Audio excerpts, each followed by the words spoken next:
need to be off by, or do you just want to ride all the way till we're done? I'm good to hang out. My wife's gonna take care of the kid, our son, for bedtime and stuff. So we're The good. kid. All right, The kid, cool. the Perfect. child. The child. How old is your son? He's 4 years. 4. Nice. Yeah, It's a good age. yeah. He's a lot of fun. That's a fun age because they're just starting to get into like toys and stuff. Oh my god! Like He's- real toys. He is so into toys. He plays with this thing, the playset behind me all the time. He opens everything and he has a wonderful time. It's a good change of pace because most kids now are so into like iPads and Yeah, Fortnite and just all that. yeah. We don't let him handle an iPad or anything like that. It's just try to keep it as simple as possible. Use your imagination. Make does. up stories. Yeah. He does. He comes up with so much fun stuff. Hey, Kirby Brock is here. Shout out. Hey, Kirby. Oh. So yeah, that well, that's a cool last second addition to the show is the Balin skull size comparison picture. Yeah. It's Can't say interesting. my for pre-order. He's not 7 inches tall. I'm done. sure. People are weird about that stuff. Like when I first started collecting, I was lucky if it looked like Luke Skywalker if you squinted. Like you're like, yeah, that's close enough. He's blonde, he's white.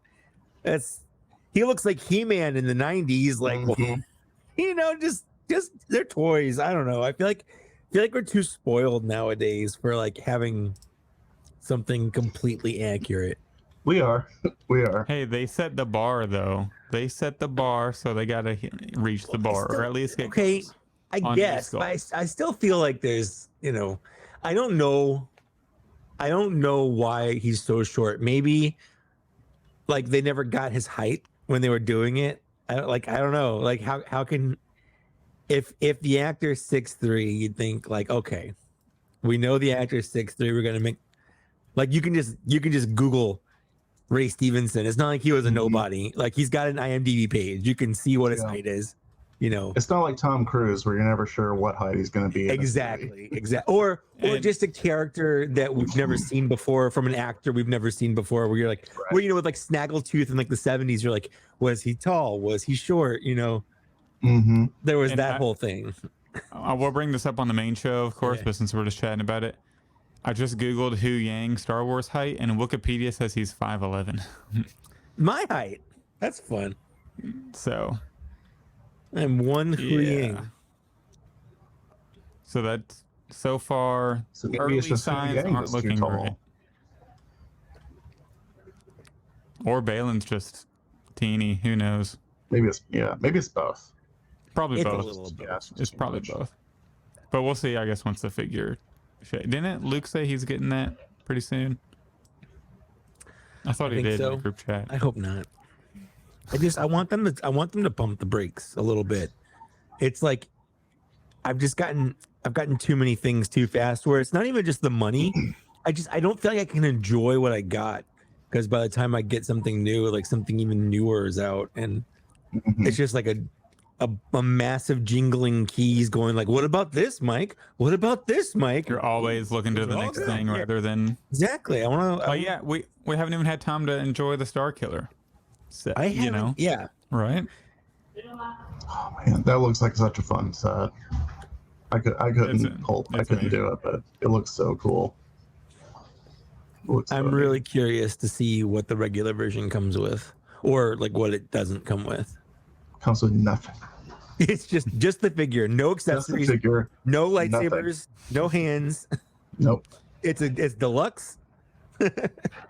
Deluxe pricing. Yeah, $33.99, and you get actually no hands. Just the figure. No, he actually removed the hands. He just got stumps. You just put lightsabers at the end of the stumps, kind of like the old 70s toys where the lightsabers like the slide out. Yeah.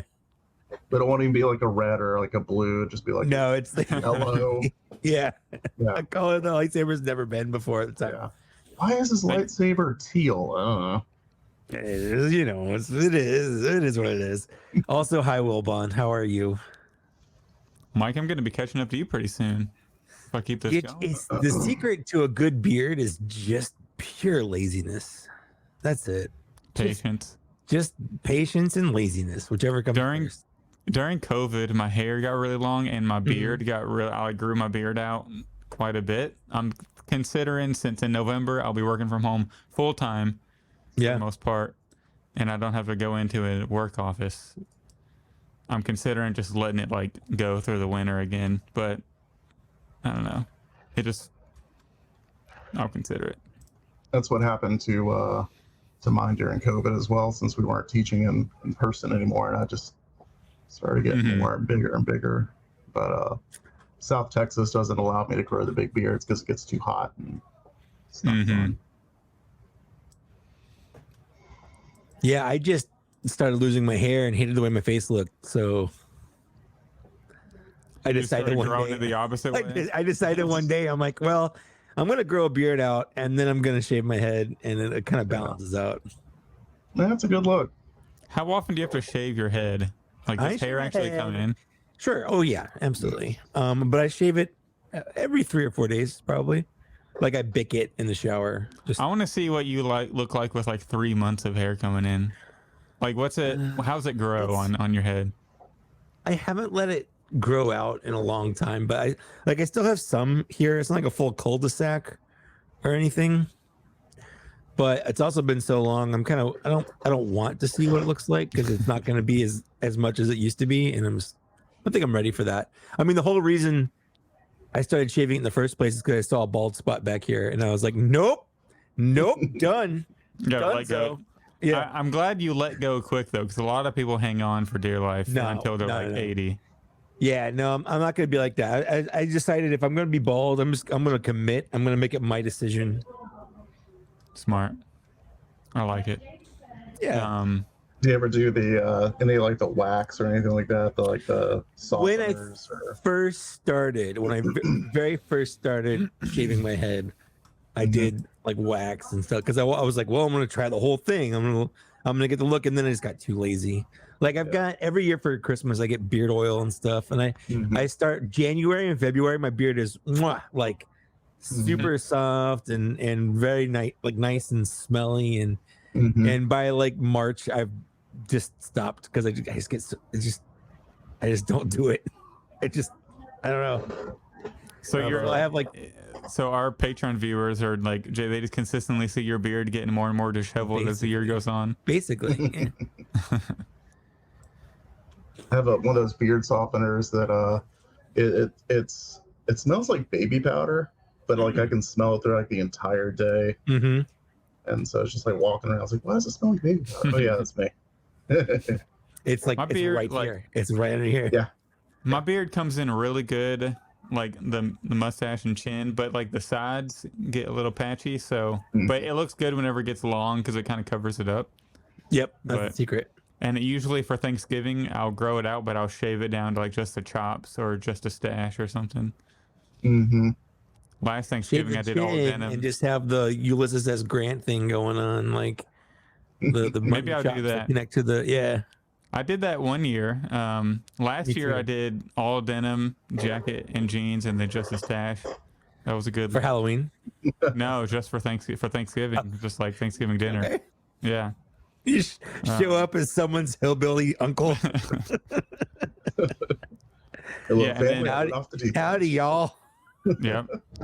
I'm trying to think what else I've done. Usually around Thanksgiving, I'll do something like little. It's so weird that you do weird things around Thanksgiving specifically. Like, there's so many times during the year you can do weird things, but you're like, Thanksgiving is the time. Well, it's like, big family show for facial hair. You show up for the big family dinner. You got to go to like 3 Jenna's and like 2 of mine. So it's like, I'm just gonna have a crazy, just a stash, like 80s stash right now. So yeah, then like John Waters mustache. Right. Yeah, one of those. Yeah. All right. So while we're here, I know this isn't. So we got November. This is the last one for October. November we have the 2nd, and then we have the 16th, and then we have the 30th. So we'll have 3 episodes in November. Plus, we'll try to squeeze in a Patreon VIP. Well, obviously, I'm not counting that. Yeah. Shows. No, literally nobody cares about our VIP member Patreons. Like nobody does. Not even me, honestly. Not. But what I was bringing up is, I think we should just do 1 episode in December. Just one? Well, yeah, because okay, so the 14th. True. So the 14th, and then just come back the 4th, maybe take 2 Yeah, weeks. I'll be out of town on the 28th, and on the 20th, unless we do one like on the 21st and do it back to back, or like do it back to back from the 30th to the 7th. But I can't. Well, let's plan on doing the 14th, and then we'll take a 2-week break. Okay. And then we'll come back on the 4th. So I guess that's a 3. Yeah, we'll take like a break.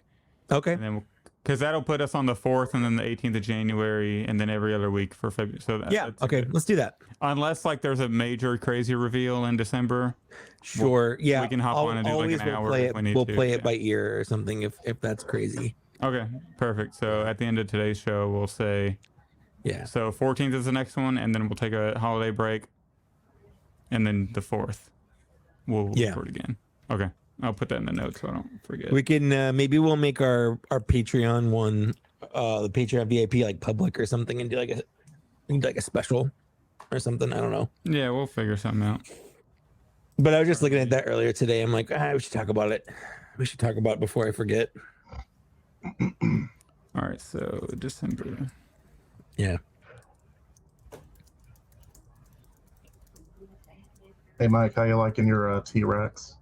I am going to talk about it, but I love it. I love it so much. And we don't have to talk. We don't have to tell them about that now. That's like a month away. Are you aware of the new Kickstarter for the Cyberzoic? Yeah. Oh yeah. I have backed for the exclusive. I backed the Saber-Tooth Tiger originally, but then when the new one came out that was exclusive, that's like the Ice Age Dino Riders theme, I'm like, nope, that's the one. So I canceled that one and backed the other one. Nice. And I'm trying to decide if I want to get something else. Like the one of the Raptors looks really cool. And then the little Deinonychus thing they don't ride, but like has armor and stuff. I'm like, that's kind of cool. But and I definitely want the dragon. Like that freaking dragon is rad. But I'm also like, I don't know if I can really get into a new line and go all in. The scary thing is I've backed every single one of his since the Raptors. Right. And the Raptors, like my wife and I both went like hardcore into them. We got like 8 of them. So, but you know, the Ceratopsians, they just got more expensive.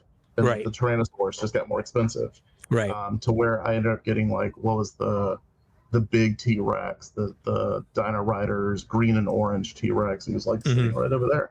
And that was like $200 or whatever. Now I'm sitting here, I'm like, I really want that dragon, but it's too hard. So I'm thinking, you know, it'll get put up on like Big Bad Toy Store or something eventually. And I might just get it on there. So I know it'll be a little more expensive, but I don't have to pay for it until it comes out if I do that.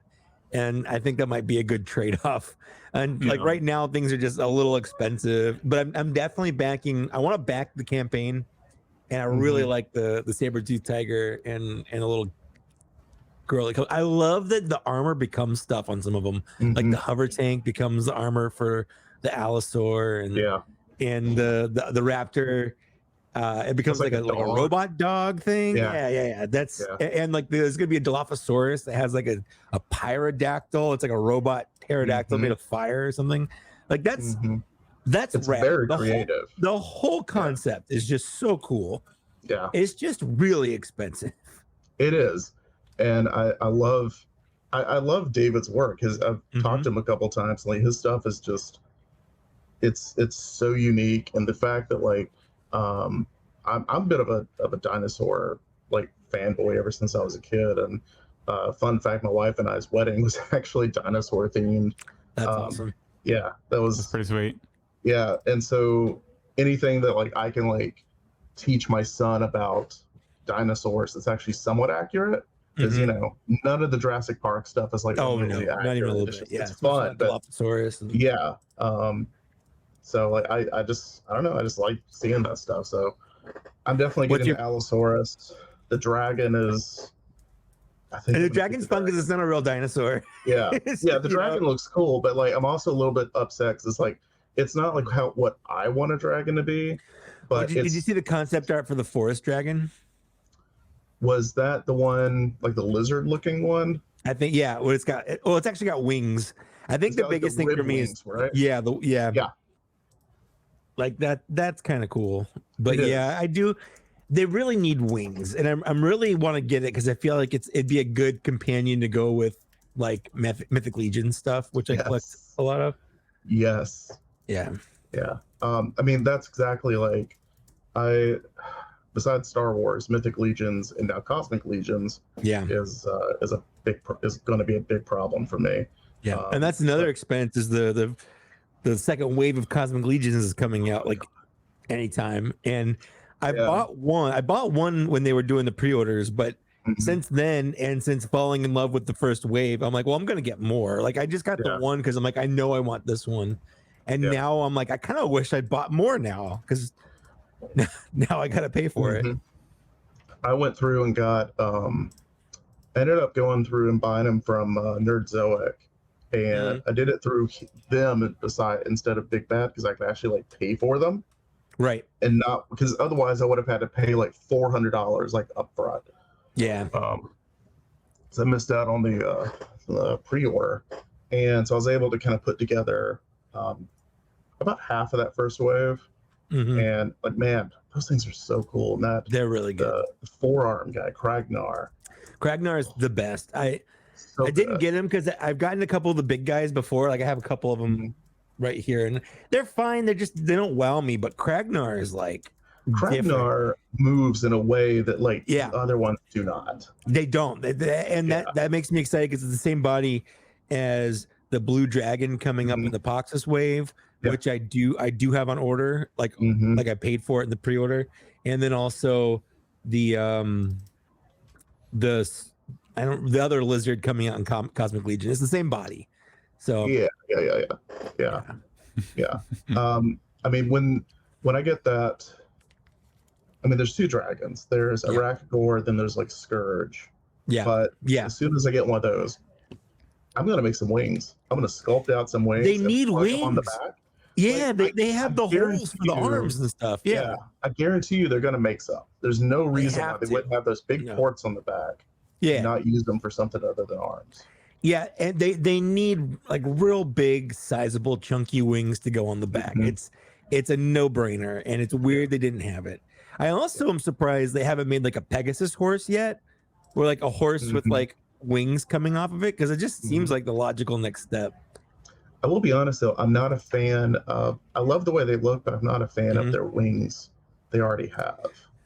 I agree. Because they're so heavy. Angel, Galadriel or whatever, Gadriel, and I've got the one that's not Stratos from He-Man. And they just kind of get in the way. They don't really look great. Yeah. I got the Varg from the Vampire Wave, and I got him. Like I specifically got him because it's like, it's a little flying monkey imp. Goblin, like vampire. Like I love non-human shaped vampires. And as soon as I got him, I was like, oh, this is so cool. I plugged the wings in, and the wings went bloop. Or they they just fell out the back, and I'm like, oh, God. It's not great. No. Mike, did you see what I just sent to Luke in our chat? No. Look at the most recent message I sent. They might literally have taken 6-inch too literally. Oh, where they made him exactly 6 inches instead of 6 inch instead of 6-inch scale. Yeah, this is hilarious. Oh gosh. So John, how this is gonna work? We're gonna kick you out for a minute, and then we'll do our intro, and then we'll bring you back. And then whenever we bring you back, we'll probably talk about your Patreon and like 3D printing and all that. But we'll probably save the I've got a bunch of projects behind me if you guys want. If you guys have time for me to. Yeah, we got. Oh yeah, we got time. We have time, and then this is your time to talk about whatever you want to talk about, man. Yeah. And then the Rancor chat, we'll save that for after our news segment. So we'll kind of But so the first segment, talk about everything else, and then we got to save the Rancor for the meat of the episode. He's sitting here. He's right there. I can't wait. You know, Mike, he showed me him before you showed up, and it's so sad looking at somebody holding what we should all have. Well, can you pull it out? Just pull it out real quick. Show the. I don't hear that a lot. Oh gosh. Just whip it out. Yeah, whip it out real fast. Come on, John, whip it out. I just want to see the look on Mike's face. Isn't this the biggest you've ever seen? Oh, he's so gorgeous. I love his little pot belly. Oh, he does have 2 painted hands, but yeah, I saw that. You got the articulated. Articulated. Yeah. Oh, shouldn't we? So we should be on fine editions, like holding that at some Here's point. my fine edition. Oh, screw you, John. No, All right, it's perfect time to kick him out now. Yeah. Honestly, let's not bring him back. Let's not bring him back. He'll just sit there for 2 hours and he can enjoy the show. All right, so we're gonna start now. We're gonna start now. We're gonna. That's what I tell myself when I wake up in the morning. I'm like, okay, I'm gonna wake up now. I'm gonna get out of bed now. Okay, no, I'm gonna get out of bed now. Well, yeah, I'll just lay there for like, 3, I'll count to like 15 and be like, all right, it's time to get up. And then like, no, 30 more seconds. And then 30 more seconds. and then the next thing you know, I'm like 20 minutes late to work. Oh, yeah, that's the bad thing. All right, well, welcome to episode 57 of Black Series Cantina. I am your host, Mike. And as always, I am joined by my co-host, Zach. How's it going? It's good. We have a show that it's an exciting show. I'm excited to talk to our guest today. The Rancor is back. Yeah.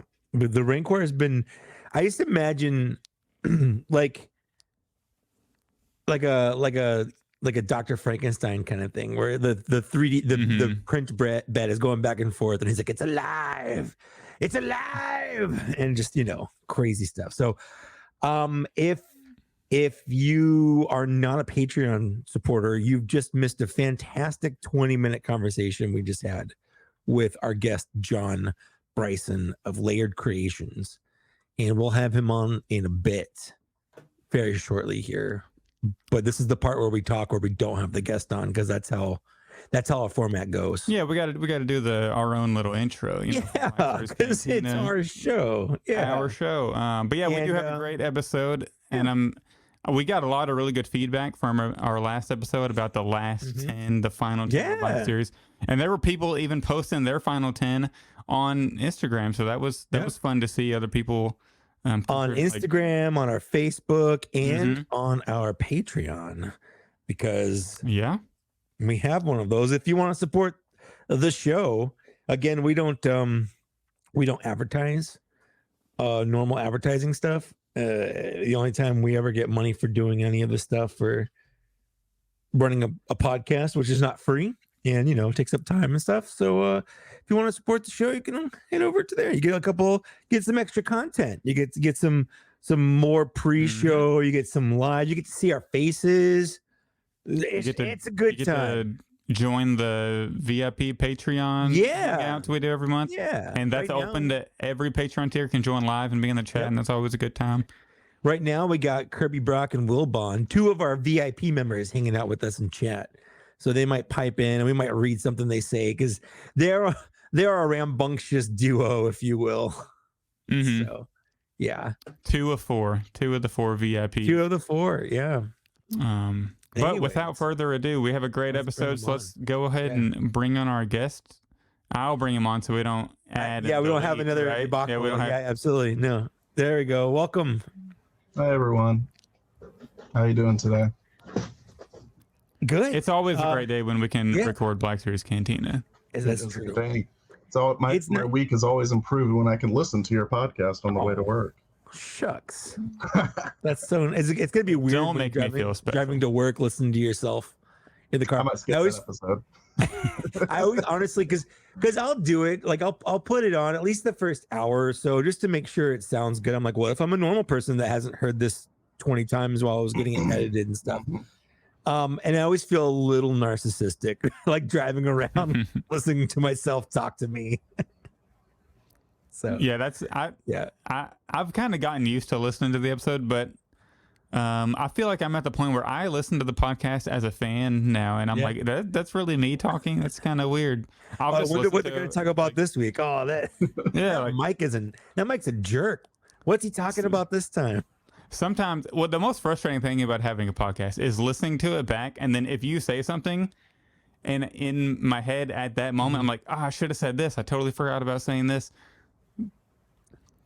That's probably the most frustrating, but I've gotten used to listening. Yeah, absolutely. I can't wait to hear what how Zach's going to complain about Sebastian Shaw again this week. He's gonna work it in somehow.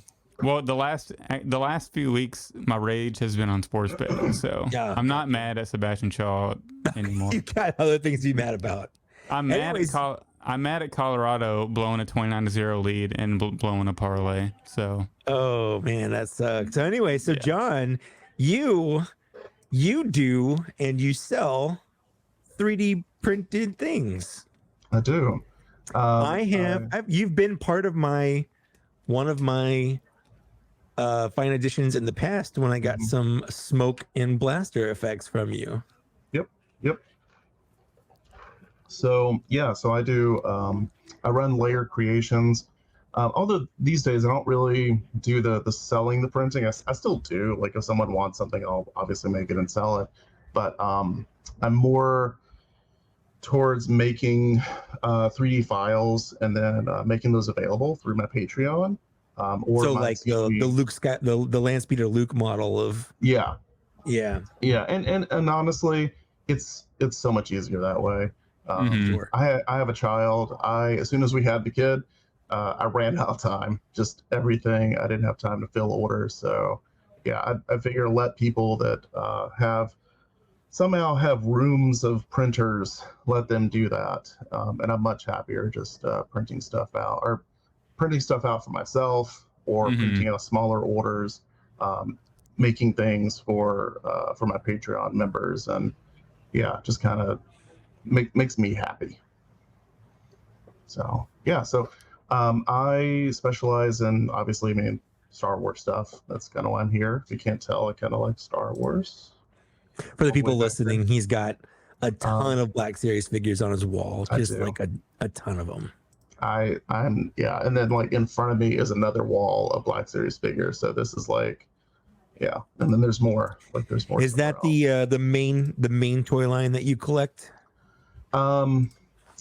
Yeah. Well, it kind of depends on like the time of the year. I think Black Series is definitely like the top 3. I would say. Cosmic Legions. If I could say like Cosmic Legions and Mythic Legions are like one, but I think at this point they're kind of just 2 different lines. I'd say those are probably the other 2.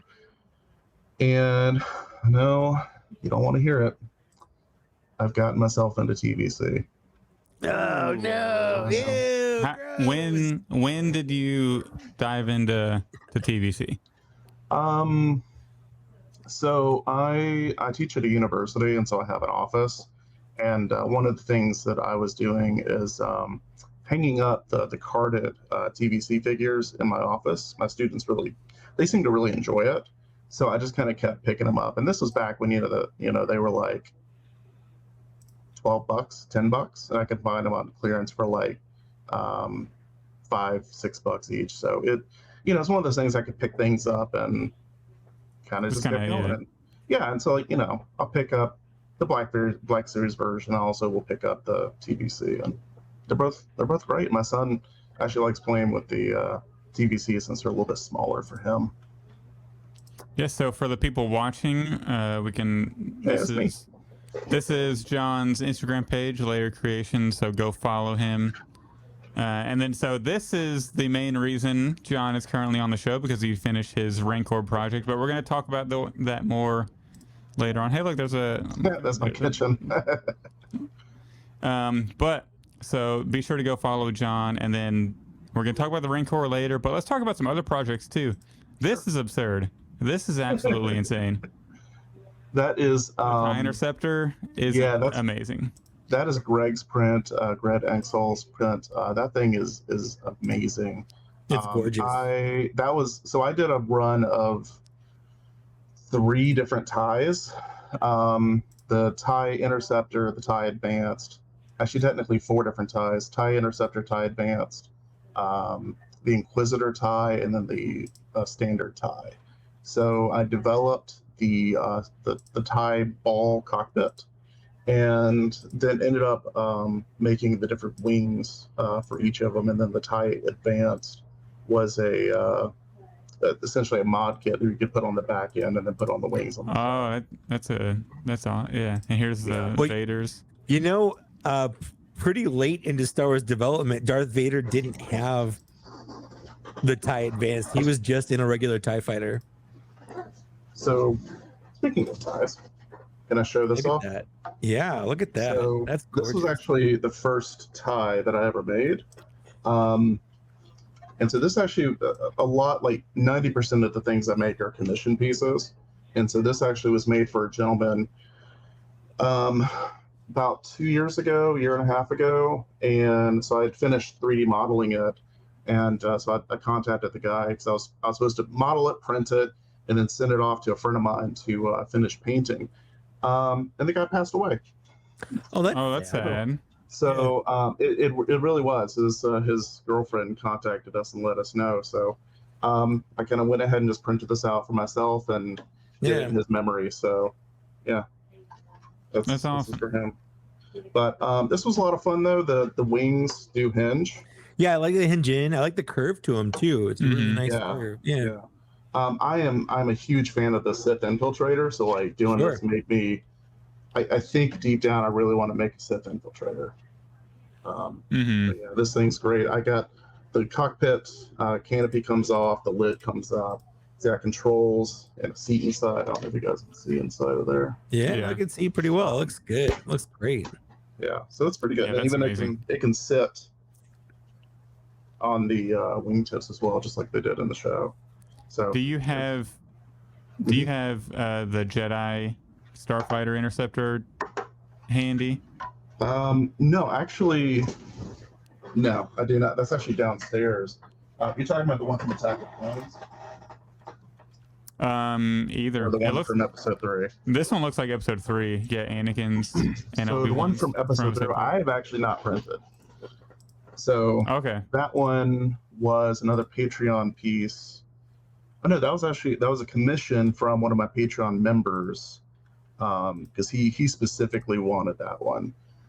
And so I have yet to actually print it, but I have had I think Greg, who you just put up I had one post I shared from him.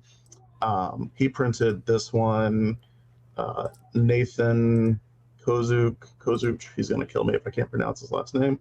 He printed one as well, and I really want to print it. I need to print this one.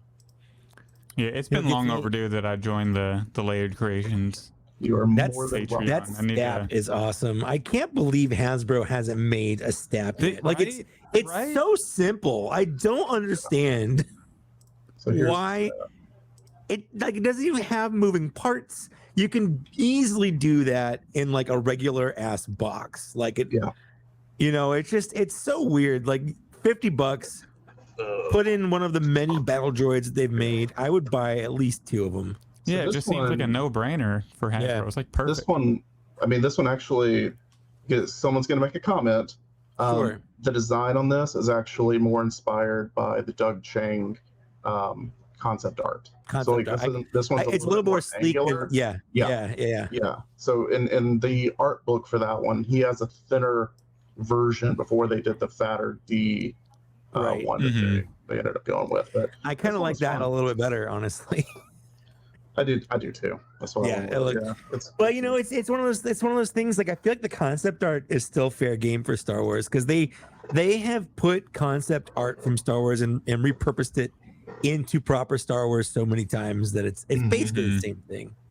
Yeah, I mean they have mined Rancori's work so much. Oh yeah, yeah. Especially in Rebels. Yeah, that's basically a love letter to McQuarrie. Where do you keep this monster? Is that a turret? Yeah. So that is currently sitting. I mean, that could be a side table if I wanted it to be. Yeah.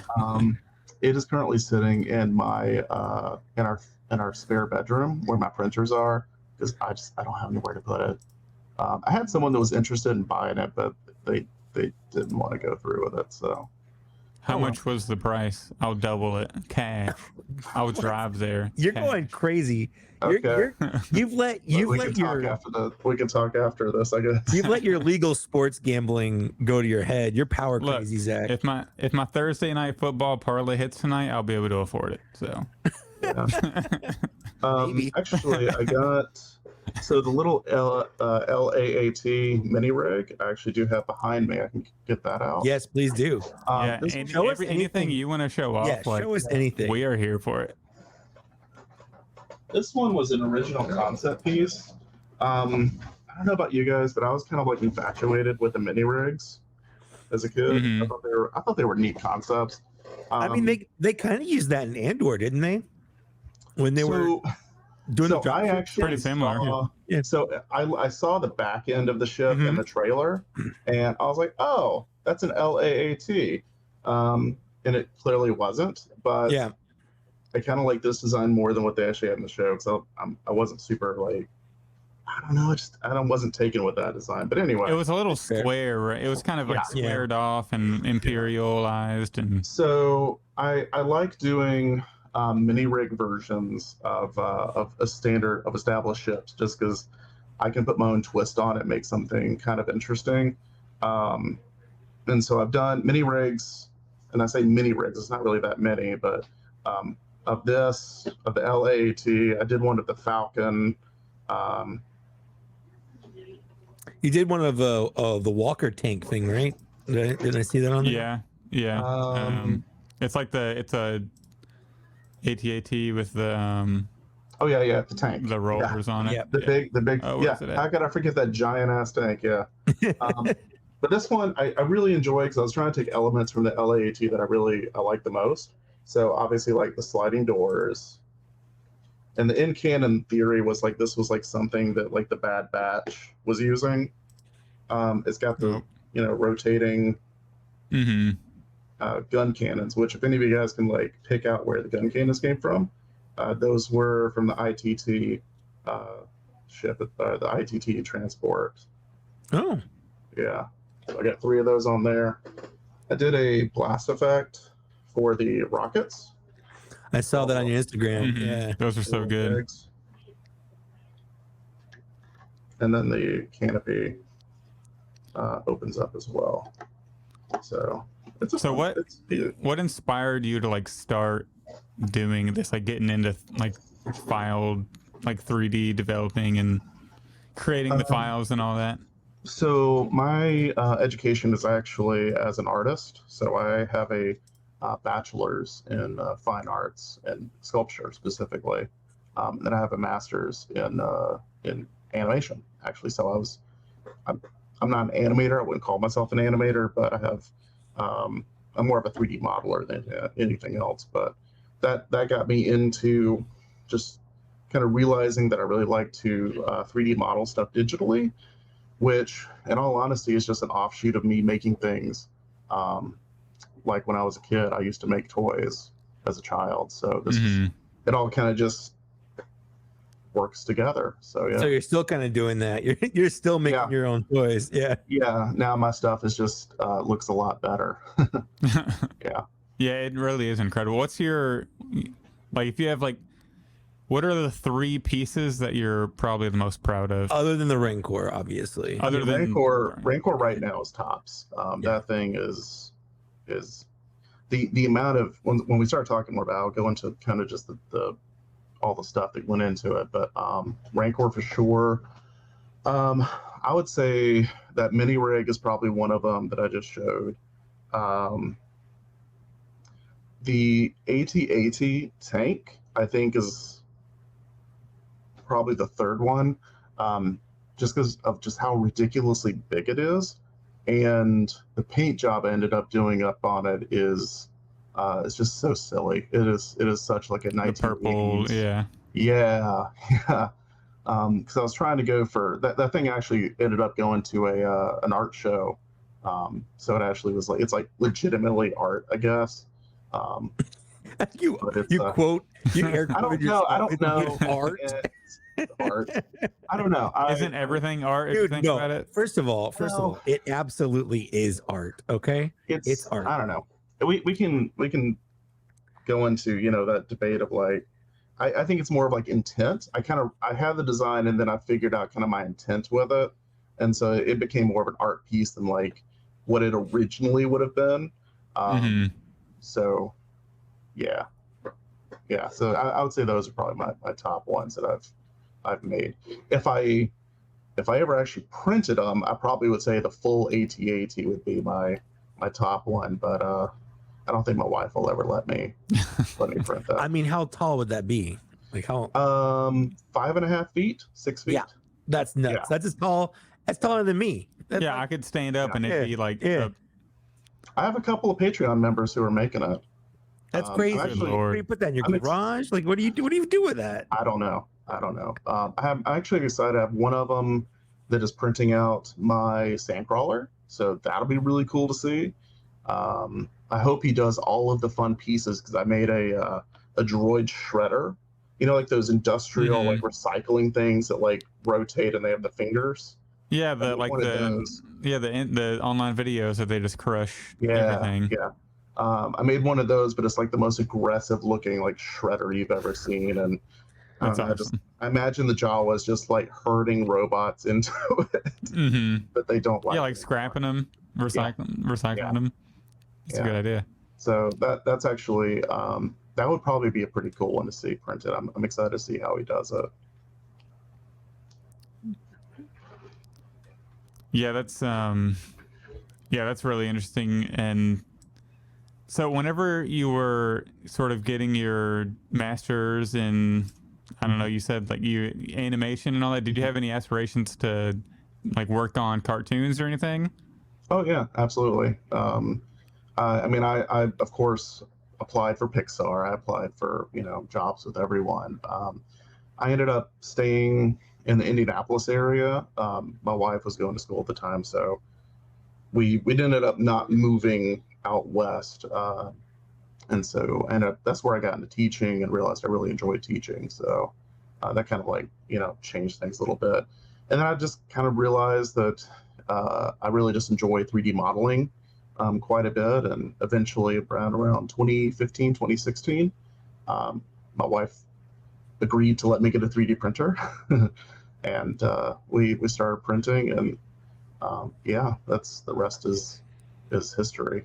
Do you What's do your go-to printer? Hold on. Do you do? Yeah. That's a good one. That's kind of what I was going for. What's my go-to? Your go-to. Yeah. Yeah. What's your go-to printer? Your printer. So I currently have 3 active printers. I have a CR10S, which is kind of dated at this point, but I love her. She works really well.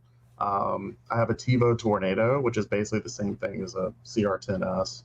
But sounds cooler for sure. That one's awesome. That one heats up like nobody's business.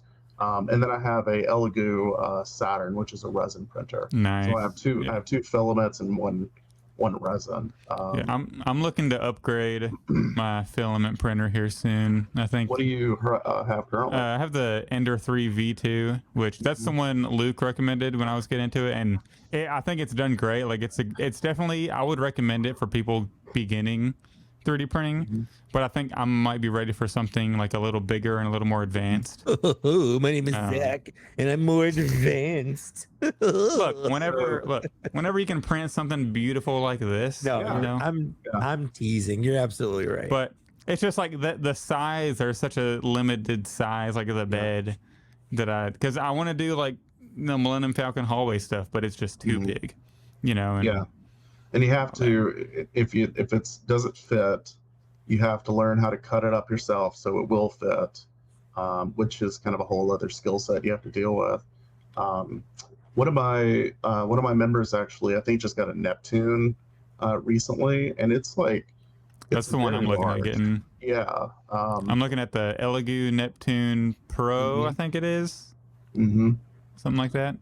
I've been pretty happy with Elegoo's stuff so far. I've not had one of their filament printers, but I'm thinking about getting one of their Neptunes because I think I need something a little bit bigger. Yeah. See, if I got one, I'd probably want to get more of a resin printer because the stuff that I would want to print are like alternate heads and things that you have to do with resin that you can't do with a filament because you don't want those lines and things in there. Yeah. You have to be careful with that though. Those resins are so messy. Yeah, you have to and you have to vent it out, and if you put it in a garage, it's got to be like not really cold, or there's a lot of like quirky things with those. And also my thing is like I would print these alt hands and alt heads, and then I'd be like, well, who the hell's gonna paint it? Because I'm terrible at painting. That's actually a good point. You know, like I'll print an Anakin head, but it won't look like Hayden. It'll No, you just send it off to Luke and pay him $5 or whatever. No, he'll print it. He paint it for you. There you go. Well, Mike, you should get into printing though. It's a fun hobby. I know. He gets all the stuff for free that I mail to him. He's fine. That's true. I'm enabling. Plinth, by the way. Look, I'm a busy guy. But the problem right now is space. Like I just don't have any space for a 3D printer. Is this what you're waiting on? Yeah, that's what I'm waiting on, Zach. I want that. I want it. I've got a Morgan Elsbeth, and she's just standing there like a jabroni. She's got nothing to do. She's got nothing to do. She's literally just standing there looking. She doesn't look like this. She doesn't look like that. She's got no baseball. She's got nothing. I just want her to have at least a cool stand and a little ball. I just lost the ball. She just dropped on the floor. Yeah. I just lost the ball that you gave me. Yeah. And it's gone. It's got to be under that dresser, not the dresser, the shelf. But now she does need an on-fire sword. That's for sure. We honestly just need the one from the finale. That's what I'm saying. She needs an on-fire sword from the finale. So speaking of what we do and do not have, I think that's a good segue for fine additions. Oh yeah, we do that. John, did you pick up any figures recently you wanted to show off or chat about? Well, I don't have it up here with me, but I did pick up a Power Rangers Legacy Collection Blue Ranger, one of the new like remastered ones. Yeah. It's like he's the first Power Ranger I've had probably 25, 30 years. He's really cool. I mean, I also love the Blue Ranger, but yeah, he's really neat. Comes with all sorts of like little effects and stuff. And he's got like little hands to hold his morpher and stuff. Yeah. Yeah, he can do that. Yeah. So that's pretty awesome. I did get. I just went in and just caved in. I said I told myself I wasn't gonna get him because he doesn't look like the version in the show, but you know what? Damn it, he is the final season of Rebels. So that's Ezra for the people listening. Ezra, sorry, he's got season 4 Ezra, or you know, it's weird because it's the Ahsoka Ezra, but it's the season 4 Rebels Ezra, because he's not a hologram. It was a weird choice. I'm not complaining. I'm happy we got it. Now we need more season 4 or season 3 Ahsoka character, or not Ahsoka, Rebels characters. But it was a weird first endeavor. And I imagine the reason why is because they just didn't have any information. So they went off of the trailer, which sure, I would understand that. That's probably what they got. And they just went ahead and made that, which it's not a bad Ezra. Well, no, and they also just made it for the Ghost, the HasLab Ghost. So I mean, they can just upscale it. Like, why not? Yeah. Actually, today, I don't know if you guys do. Do you guys do Mezcos? Not really. I don't have them. I've got a couple SH Figuarts, but I haven't picked up a Mezco. So it's not Figure yet. I didn't get the figure today. I've had this figure for a long time, but I got Doc Nocturnal and I got him a new cape because I think his little short cape is a little too short for me. So I got him a long Batman cape from GPS lot. So I'm kind of happy with that. He feels more complete to me. I also did get. I got this guy in. This is the Plunder Strong. Mm-hmm. I believe his name is Blackjack. So he's actually really cool, and he's neat because he has an ab crunch, but it's in his neck. Oh, that's a weird place. Oh, wow. His whole chest moves down. His chest, like, that is his chest goes over his whole. It's a weird way to do that. Yeah, it works. It works. It's just I was sitting here messing with it. I'm like, what in the heck is going on with this thing? And I'm like, you know what? Does it really matter that the point of a torso crunch is for him to hunch over, right? Yeah, so, which he's doing. It does work. Yeah. He's pretty cool. I like the Plunderlings. That's a good I haven't gotten any because it gets rid of that crease right in the middle. It does, yeah. It does. It's a good way to get around it because you hide it with the pecs. The overlay type thing, yeah. The Plunderlings are one of those things that I appreciate from afar, but I daren't buy any because I don't need to tempt myself. I'm holding off. I'm just kidding. I got one Plunder Strong and one Plunder Long, and those will go about 2 Plunderlings. And so I finally have a Ewok now. This is the holiday edition. Albino Ewok. Yeah, albino Ewok. I can't remember. It's not. Is it T-Boat? No, it's not T-Boat. It's Paplu. Paplu. Yeah. There we go. Yeah. I kept passing them up in the Return of the Jedi package, but I don't know. These are growing on me. I hate it, but I kind of love the holiday ones. They're fun. They're fun. It's my favorite subline or gimmick line. I can't help. I can't hate it. I can't. And then I just got the Jawa with the Quacky and Monkey Lizard, which I only bought it just for the Quacky and Monkey Lizard. I wanted my Jabba finally has a little buddy, so yeah, nice. I had to get it. So I think I'll stop there. I think that's what I've gotten this new. All right, I'll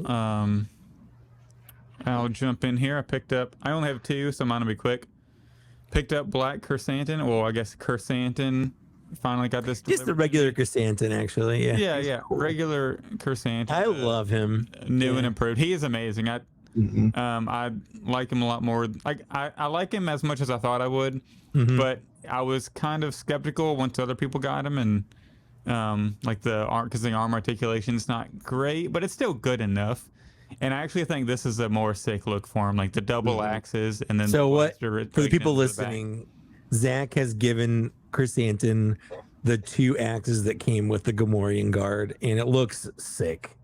Yeah, I would recommend this because he looks cool with his blaster, but I feel like this is a lot more menacing.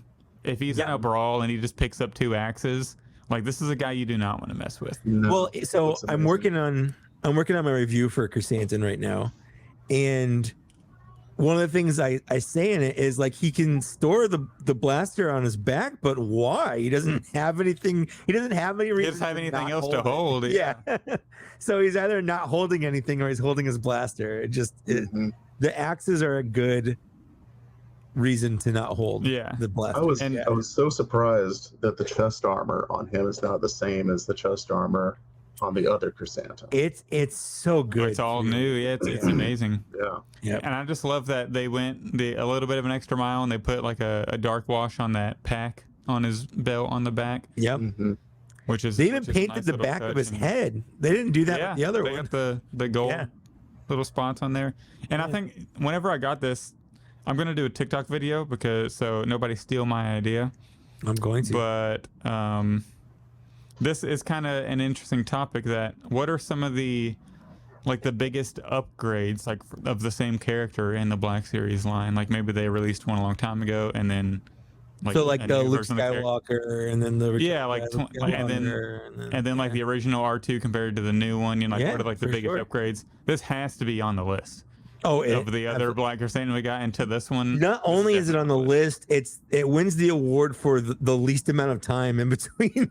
Yeah, it does. They were like, we have to get Less this than a out year. now because Yeah. the internet is blowing up on Hasbro. Yeah. Mhm. He looks so cool. I'm sad though that the TVC one is so much more packed with stuff. It's so I know, annoying. Looks so It's cool. so frustrating. And then, so this isn't a new figure, but I picked up a third Duels End Darth Vader. And if you follow me on Instagram and TikTok, you'll see that I underwent a little surgery you cut it for off. him. I cut that helmet off so I can get the actual Hayden young Anakin sculpt on there. So was with the that helmet actually removed. molded on, or the helmet Yeah. was that actually molded on, or was it just glued?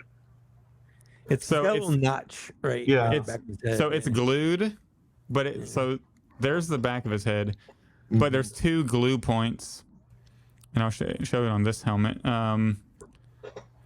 If you can see it, there's a glue point there on the side, and then the big peg that sticks into the hole has glue on it. So once you get those off, it comes off pretty easily. And the cool thing is, like, this still sticks together, his actual helmet. One side. You just got to put the little hole in there. I'm actually, of course, like on the show, I'm having a hard time. Normally I can just do it real fast. So yeah, that goes on there. And if I really want him to wear it, like the helmet, since it's such a clean cutoff where his mask is, I could have him like wear it and snap down if I wanted to, like that. And it looks Yeah, so it looks good. like they just took the Return of the Jedi one and then just kind of modified it, right? Or, well, I guess with the new helmet they made, right? well, it actually, the helmet looks more like, I think the helmet's a new sculpt also, because if you look at, somebody took the left side of it and mirrored it. It was a couple months ago, and it kind of looks like a completely different Darth Vader helmet, Interesting. which is neat. But yeah, I was pretty hyped to do that. So, and if I really want him to, Go back I together. could put it back on and all that. But I have it on the Kenobi body because this is the one that looks closest to Revenge of the Sith. And then you have to pop out the entire neck peg and put it in there and get it to fit real well. So you and just then got I'm a gonna- full-on custom Darth Vader Yeah, but now I need another that you've Kenobi made Vader, from though, like for 3 next different show. Darth Vaders. Yeah, you do. I know, yeah. I have one. You I have an extra. I have an extra Kenobi Vader because there were 2 per box. Then I bought a whole box. Oh, sweet. And then I know I showed it earlier in the show, and I've shown it on Fine Editions before, but so now I have the head keeps popping off when I move it. This is That's too going hard to to show up in a bunch of like not naked, but like unarmored Anakins. Mm-hmm. Yeah. For, like, So this is, if you follow me on Instagram, you saw the video or TikTok, the video and picture I posted, but this is going to be how I display it and then I use the Hasbro figure stand to hold the helmet like above this, which is pretty cool. So that's exciting.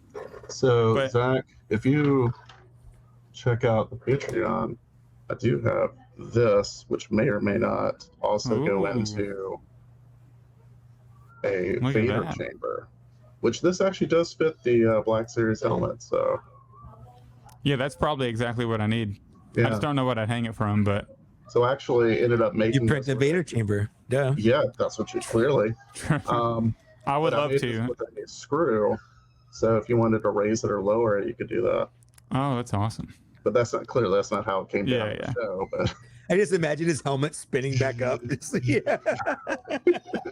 starts hitting him in the forehead. He's ow. But yeah, it's incredible that the way this head looks. And the fact that they painted the other eyeball is absurd. Yeah, they And put a he's- lot of detail into a face that none of that stuff shows up. Yeah.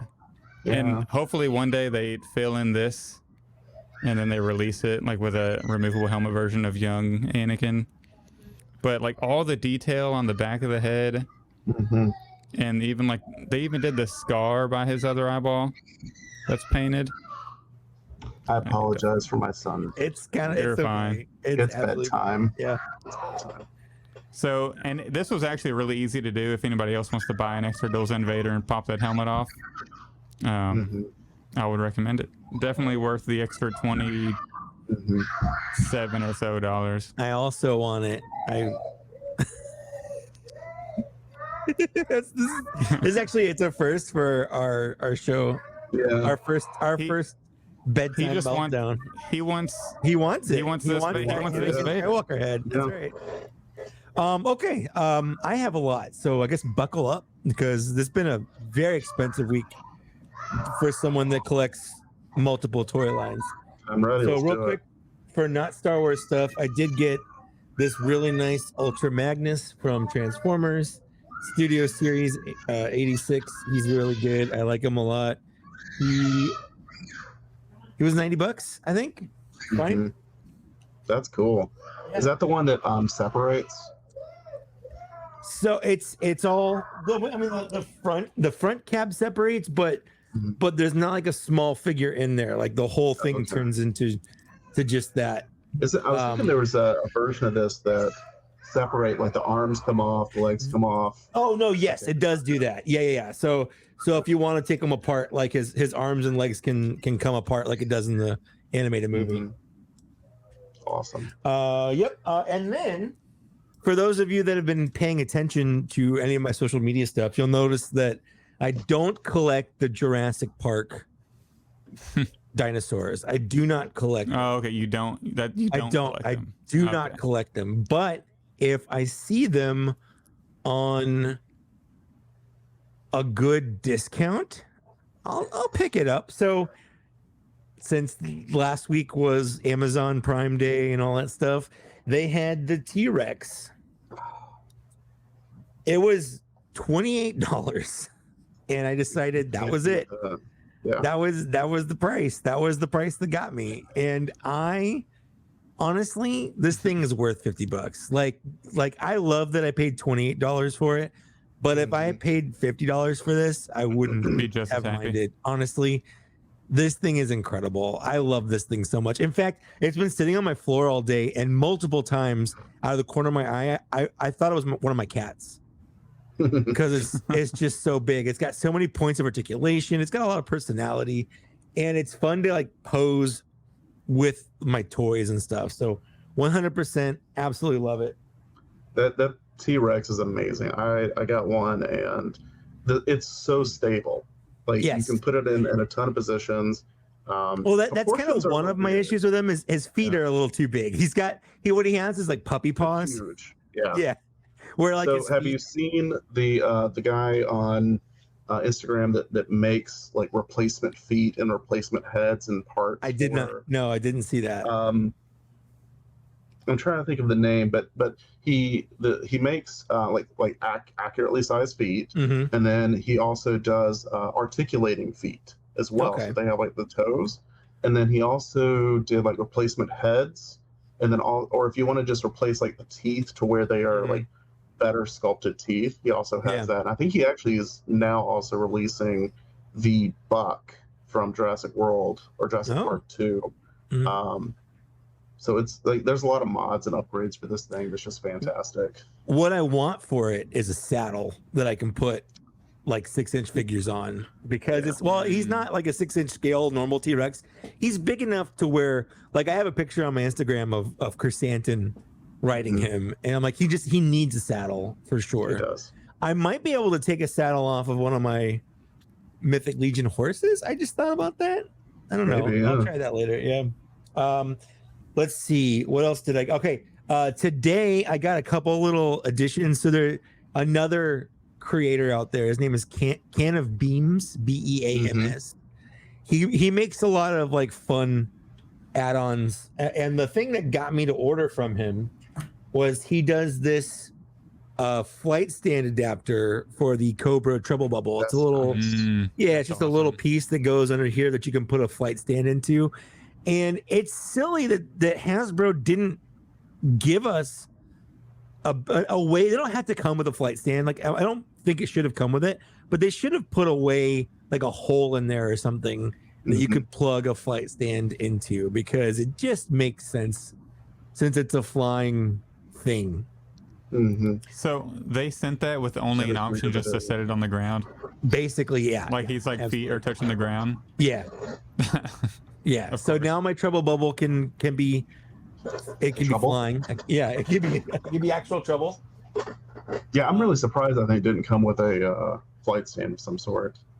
Yeah, I mean, it would have been nice had it come with a flight stand, but like there's tons of flight stands out there. I just bought a 6-pack off Amazon for $17 of like cheap little flight stands, and that's on there. Like it's good enough to hold it up. But do like a 1/4-inch bit and just drill right up in there. Or that, yeah. But I just don't like altering my toys permanently. But speaking of which, I felt weird just ordering a $4 part from him since shipping was like $5 or $6. I also ordered these little steel claws for my Wolverine. Nice. That's cool. Is that the new one? No, this is the animated one. I saw the new one on the shelves a couple weeks ago, and then today I was like, I wonder if it's not out there. I can order it, but I feel weird buying Wolverine for a third time, especially so close after buying this one, even though it is like objectively a better figure. I think I'm gonna be okay with this for a while, but he has these red steel claws now, and they just look so good, and they're actually sharp. Like there's a little video he wants you to watch before you put them in, because he's like, don't put your finger on the end of it, it's stainless steel, it'll hurt. So that's that. That's cool. I did get some more GI Joes because that is another line I collect. I got my favorite of them is Lowlight here. He's just a sharpshooter. He comes with this really awesome little bag that the gun actually comes apart and fits into, which I think is a really cool. Didn't you get him last episode? I don't think so. I'm pretty sure I just got him. I feel like I remember talking about that bag. Did I? Oh, I might have. Okay, so I might. Did I do Tunnel Rat 2? I don't remember. I remember the bag specifically, but okay, I might have. I should have looked. I just assumed that I didn't get any of these. I know I didn't get these because I just got these in the mail like the last 3 days. So I've got the Snow Serpent, who comes with a rad snowboard that I've got a picture of him doing a sick method on my Instagram. And then I've got Grunt here, he's just a generic G.I. Joe kind of looking guy. I really like that helmet on the Grunt one, because I think it's the same one on Rock and Roll. Isn't that his name? Yeah, it's Rock and Roll. Yeah. Because I want to put him with my NECA aliens. Yeah. Whenever I get drafted into World War III, are you going to buy the Zach Arndt G.I. Joe figure? Sure, absolutely. In a heartbeat. All right, sweet. I'm going to be a war hero. And when you die, I'll have it on my shelf, a little memorial for you. All right. While I try to look for a replacement. And then I got my Mythic Legions Figura Obscura Mask of the Red Death. Yeah. So I put him on a little flight stand because I thought it was a little creepier if he's kind of floating off the ground. Oh, it makes sense. I love that. It's so good. And one of the so when the Four Horsemen announced this, they always do these figure obscuras. They do like two a year or so. When they announced it, they had a YouTuber do a review and release it the day they announced it and stuff, so people could kind of see what they're getting. And they specifically told him, like, don't show what's under the mask. And they had on the Cabal, the Mythic Cabal Facebook group that I'm a part of, they had this big moratorium of like, don't ruin it for people, don't show them what's under the mask. And so it took them 3 weeks for them to get this to me. And for those 3 weeks, I'm like, I don't want to get ruined. If they're making a big deal out of it, I want to see it for myself. It's weird because if it's a TV show, I don't care about getting ruined. Because I can make a decision of when to watch something, but I can't make a decision of when someone sends me something. Like, that's something I can't control. But I was holding off on it. And then when I got it, the first thing I did was, what's under the mask? The answer is absolutely nothing. He has a big gaping hole under there. It was kind of a big letdown. It's got skull thing. Yeah, you can take the mask off. But Can I see it? I'm really curious. Sure. Yeah. So it's just a big old letdown. Oh, no wonder. Wow. Okay. Yeah, that's okay. So it's just like, it's not nothing, but it's not like. So it's like a reverse Barrett underbite. Kind of. I'll put that back on later. But so it's based off the Edgar Allan Poe novella, like short story, and it comes with a little version of it, like a little booklet version. But you can listen to it on like YouTube or whatever. So while I was messing with it, I was listening to it, and one of the parts of the story, and this is the coolest thing, is there's like a clock, like a grandfather clock in it. So it comes with this grandfather clock with like the whole thing can come off and you can move the little hands, and it's just really neat. Like it's just a really cool accessory. But you can change the time on it. Yeah, absolutely. That's awesome. That's great. Yeah. The whole thing, the whole front just kind of comes off, and you can. Oh, cool. Yeah. So it's really well done. The sculpting is nice. Everything's super good. I love it. The soft good robe on the mask of the Red Death guy is just kind of creepy with the mask pushed off to the side. But like everything's wired and stuff, so it sculpts and holds really well. They're so nice now. Yeah, the body underneath is like a 2.0 body, so it has a really good range of movement, which is one of my biggest complaints with Mythic Legions in general. Is they're a little limited. Like they look cool, but you can't put them in a lot of really dynamic poses because they just don't have the range of movement. So I really love it, and I actually redid this whole shelf. You can see there's almost nothing on it because I want to fill it out with more mythic stuff. So it goes right there in the back. So that's it for not Star Wars stuff. That'd be a great. You could put it into your Mythic Legion when Necronominus comes out. Yes, kind of put him as like a red, like for a red sure beast or something. Yeah, that'd be awesome. Yeah, I passed on Necronominus, the actual guy, because I liked the leader regular Grim Weeper a little bit better, but I did get the horse because like it's just a freaking bone skeleton horse. Yeah. But now that it's like some time has passed, I'm like, I'm probably gonna pick up Necronomicus. Like I probably am. That actually is the only horseman that I've actually bought. Yeah, I have Arethyr and his horse right here. I don't care about Elithria and her horse. I definitely don't care about Poxus and his horse. And for the people listening, they're the 4 horsemen, and they're making the 4 horsemen. So it's kind of cool. So Necronomicus is like, he's like death, and he's got a bone horse, and he's got like skeleton and a robe and big old bone wings, and he looks gorgeous. I'll probably pick him up just to have him. But yeah, I didn't really care about any of the other horses and horse people. What I want them to do though is like the person that he fights, Ethereon, they've made her, he's like a bird person, but like it was so long ago, like nobody has him unless you were been collecting the line, for like 8 years or whatever since it's come out. So I want them to do another version of that so you can have them actually fight. Was that even in the original Mythic Legions line, or was that like it was in the bird subline? It was in it was in the it was Etheron's Dozen is what it was called. Yeah.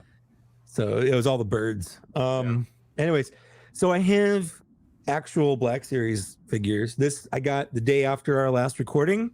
This is the Mandalorian Scout Holiday Edition. He is blue, and he is my favorite. I haven't opened him yet because I'm going to do a video where I do this every year where I kind of open them and go over them one at a time. So they're staying in their boxes in the meantime. I also did get the Jawa with the Santa Salacious Crumb because, I mean, the Jawa it's in a Santa suit, and he's a little Grinch. Like, he's so cute. These it's are so perfect. Fun. These are fun. It's so weird. You got all those grumpy people that don't like these. Like, what's wrong with you? Do you put them out with your Christmas stuff? I do. Yeah, absolutely. And then I do also have the holiday Ewok, the albino Ewok. I was so surprised how articulated and how well that Ewok moves. The Ewoks are good. This is the third time we've gotten this little box though, so that's kind of fun. Second time in a holiday thing, isn't it? True.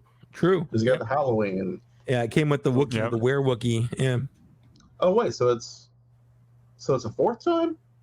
Because the clone trooper had one as well. Was it the clone trooper? Okay, never mind. No, you're right. The Were-Wookiee came with the pail. It was the clone trooper that came with the the Wookiee comes with the Camtono. Yeah, the Camtono pumpkin pail. Yeah. Which is like, again, he's got a Camtono painted like a pumpkin. Pumpkin. It's perfect. It's so good. I don't. People that don't like this stuff are just weird. Anyways, I also did get Jabba the Hutt. I haven't opened him yet, but I basically just got him because I wanted the handrail. It's so beautiful in person. I have a Salacious Crumb. I have a Jabba already, but I wanted the stupid handrail and hookah. So, well, now you can sell the Jabba for like $60 or $70. I honestly I would sell it for like $30 or $40.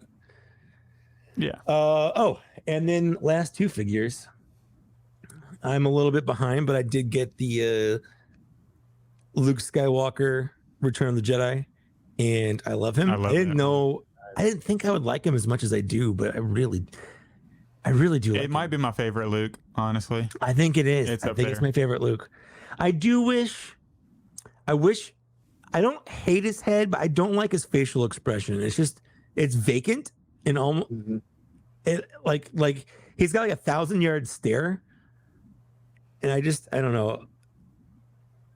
I mean, that's kind of true for a lot of them, though. True. That's true. I kind of wish, if I could, I would swap the Dagobah or the Heir to the Empire Luke head on there, and I think that'd be more fun. But I don't really care either way. He's a good Luke. And then I did get Season 2 Omega. It's the only figure from this wave I've gotten. Entertainment Earth is just randomly like, hey. This is we have. this is what you got. So I did put the little bow on her back. She comes with an alternate head, and that does fit the other one. So if you want her to have a head without her little tiara on it, you can put that on the other one. And then the bow that she comes with can be held better. It actually has handles on it. So again, if you want to, it's kind of a good figure if you want to accessorize your other Omega as well. And that is it. Those are all the figures I got. That's my whole fine editions. Very nice. It's a very good fine edition segment, even though I only had 2. Yeah, it was an expensive week, honestly. And last episode we both had a lot, so you've really been hit right now. So I really feel like, especially if you collect more than one line, like if you just collect Black Series or something, it wasn't that big of a deal. But when you collect G.I. Joe and Black Series and Transformers, and I've cut back on Transformers, I only get the ones I'm like, I have to have that. But I used to buy just all of them. And in the Mythic Legion and stuff, it's so expensive right now. It's like everything that was supposed to come out in December is coming out super early, on top of the things that were already scheduled to come out around this time as well. And it's I know they're trying to get stuff out for Christmas and whatnot, which is fine. It's good. I'm not complaining.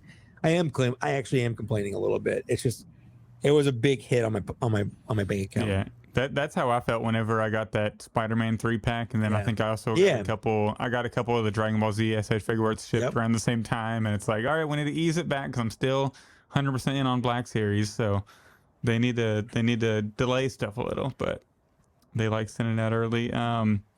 So we do have some. The second wave just dropped. Yeah, got a bunch of those emails all at once. Yeah.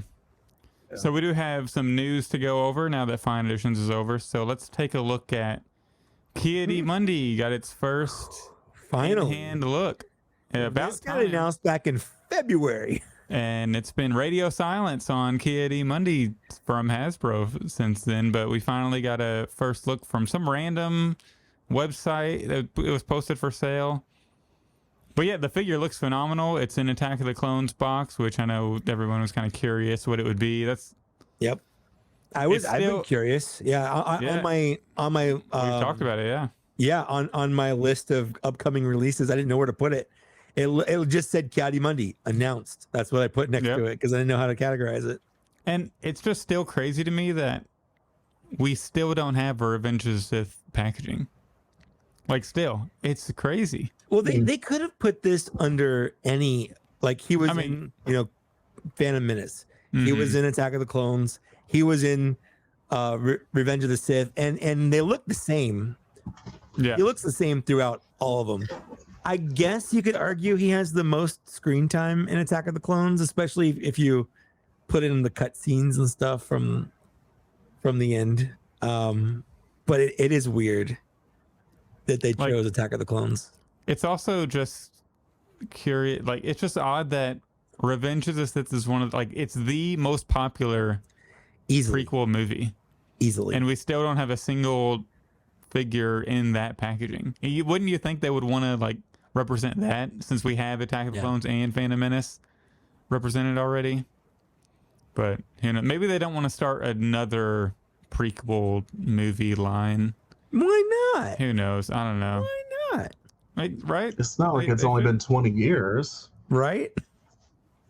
Hey, 2025 better be a great year for some ROTS action figures. But he looks good, and I'm glad to have another lightsaber to go on the back of Starkiller, because Starkiller can only have the little plug lightsabers, and there's only like so many of those. So that's just nice. But then your Kiadimundi doesn't have a saber. That's okay. He's gonna be in jail. He is the biggest criminal in the Star Wars universe. That is confirmed. Not only for what he's done on screen, but join our Patreon and listen to our VIP chats if you want to learn. Yeah, we have a lot of Kiadimundi slander on there. So if you don't like Kiadimundi, join our Patreon. And then just a couple other things. Wave 13, which is that Ahsoka, Magna Guard clone from Omega Season 2. With the little Omega Season 2 on there, yeah. Those are kind of starting to show up. I think they're starting to show up at GameStops. Entertainment Earth is apparently shipping a couple of them GameStop. They were in stock on GameStop, so keep your eye out for those. And then also, I think this wave, I'm pretty sure they're not shipping them as a wave. I'm pretty sure they're shipping them in solid cases, which is why like I just got Omega here and not all of the other ones as well. Yeah.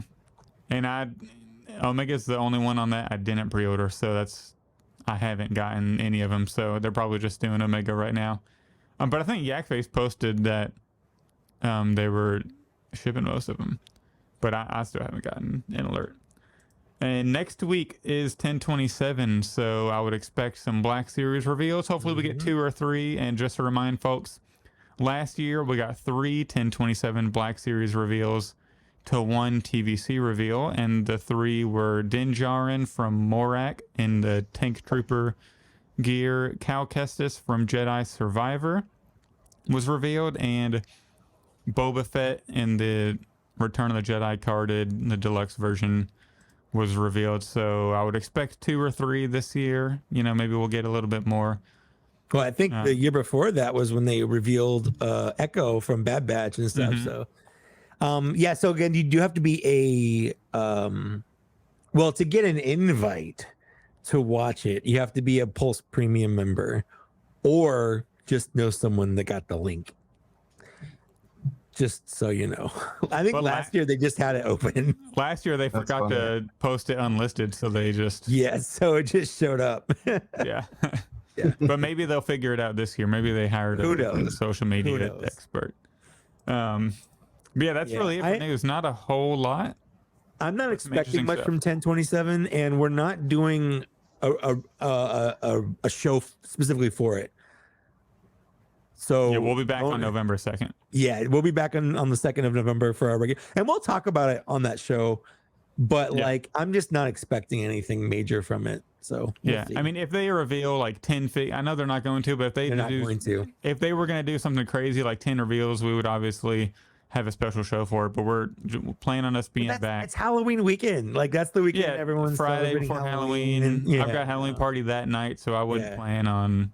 Unless they reveal like a brand new molded Anakin Skywalker, I might have to cancel. You're like, what? We might have to hop on. Screw Halloween. I have a show. Don't they normally do it later in the day too? The 10:27. No, I think stream? it's on it. I think it's Or if they're done the day. 1 or 2 o'clock my time, so it's like 3 or 4 o'clock your time. Okay. If they reveal a brand new Anakin, we're hopping on We'll hop like on, an we'll have an hour. emergency. Yeah, Yeah, we'll have an Right there. emergency like just then. that's right. Like right when it's done. But that's I like guess the keep an only- eye out. Keep an eye Yeah. out. But right now, as of right now, we're not planning on having a show next week for this because I don't think it's going to be that big of a deal. Yeah. But yeah, that's it for the news. Not really a whole lot, but some interesting checks to go over. But you know, now I feel like it's time we get into the meat of the episode. Let's do it. This is the reason why we're here. This The is the reason why I get up in the morning. This is my reason to live right now. Yeah. and So before we get into that, I do actually have one new acquisition I forgot to mention. Is it okay if I just bring it out? Yes, absolutely. I already know what he's doing. This is I'm No. so mad. No, so I have mad. no idea what's happening right now. So I got my HasLab Oh, in. You guys got your HasLab in, right? No. Did- Let's kick him No? off the podcast. Oh man. Well, Oh. I'm sorry. So, Okay. Meet Randy. Randy the Rancor. Oh, he looks Oh so my good. Could you imagine in some different alternate universe, we were the ones holding this, saying, "Look, we got our HasLab Rancor today. It's so awesome! Like I'm so glad it barely made it. We didn't get any of the. Where's your Malakili, huh? That was supposed to be included. We didn't unlock that. We got 8,001 people. That was it. So they saw me and they're like, "Well, we'll just send it to him. That's it." So yeah. All right. So what made you decide now is the time? Now is the time to make a Rancor. So let's see if I can set him up. I feel like I need like a baby carrier with him. A little Bjorn. Yeah, like a little like from something. Hangover, like the little. yeah. Honestly, it was my Patreon members. I put up polls on like what the big projects are going to be, and everyone was and I'm not some people kept mentioning how the Rancor failed and yada yada, they're talking about that. And I was also back in the Rancor and I wanted it to win, but I just went ahead and threw it into the poll for my Patreon members to pick from. I didn't expect it to win. I really didn't. Well, it won, so then I had to make it. So yeah, and I'm not, I wasn't mad about it. This is my favorite monster from Star Wars. Just hands down. As a kid, this is my favorite thing. I love Return of the Jedi. I love Jabba's palace. I love everything about it. It's such a fun sequence. It's such a fun first 40 minutes of the film for me. So yeah, the Rancor, I had the Power of the Force 2 one when I was a little kid. So, when we got the promise of a HasLab Rancor, I was like, oh hell yeah, this is amazing. I'm so excited for this. And yeah, it clearly didn't work out. But once my members were put in the vote and voiced what they wanted, then we got into it and I started making it. So yeah. So like, do you know how 6 many months later, here we are. Do you know how many points of articulation your Rancor has? Not counting the hands. He has about 27. Wow, that is amazing. That's really good. Yeah. Oh, also, one of the things that did kind of prod me into doing it was I kept seeing people selling 3D prints of like the really terrible, upscaled. So terrible. And I get it, like that's all that was around. Sure. So you do what you can with what you have, but yeah, I wanted. And they're something still nicer. charging like $300+ for that. Right. And like guys, Yeah. you could have just had one from Hasbro. Yeah. I mean, this is so just to put in perspective, the material alone for this thing was over $300. Wow. So that's crazy. Yeah. So this is $300 worth of resin. It's entirely resin printed. So if anyone's interested, you can print this on a Elegoo Saturn, because that's what I printed on. That's the only thing I have, and it worked really well. It's $300 worth of resin, because the resin I'm using is not cheap. If anyone wants to get into this is not the resins that you need to use are some of the nicer, like rhizome, hard material, flexible material resins. So like the little pads here are actually soft. This is soft. His little tail is soft. He actually has a diaper. So like this belly is soft, so the legs can move. So I tried to engineer this thing to be as movable as possible. The neck is squishy, so I can move the head around. And you notice the ear is actually on the head. The HasLab one, the ear was on the neck for some reason. I don't know why they did it. But he's cool. I like him. And I like how you don't have like silver ball bearing eyes. Yeah, like that was such a weird thing that it wasn't perfect. I understand their reasoning, but you know, for what you've done there, that is absolutely incredible. Thank you. I appreciate that. I really do. There's really no words to describe how like amazed I am that you were able to make that and print it. I don't want to show too much of the maybe that. Is that better? Yeah, that works. Okay. And for the people listening on the audio podcast, go to Layer Creations Instagram, look at the pictures of this Rancor, because it is absolutely stunning. Like if this was revealed as a Hasbro thing, I would 100% believe it. Like that's how amazing it is. No, but then you'd have the people, oh, that's like 30 cents worth of plastic. Yeah. It's definitely not. Yeah. Well, people don't have any idea how much plastic costs. I was actually surprised how much once I started putting the numbers together, how much money I spent on the resin for this. Right. It was kind of shocking, and then I realized today, I think I actually probably spent. So all the parts on here, since this is the only one that's been made fully, I had to go through and reprint parts. I was going to say, how many times have you had to like reprint things to get the sizes right and whatnot? I would say almost every part probably has been reprinted at least once, except for maybe like, you know what? No, probably everything's been reprinted at least once. So I probably have about $700 worth of resin. Yeah. Wow. Because you're putting in all the work to make sure it fits together and what. So if you want to see the process, he's got a couple of videos on John's YouTube channel.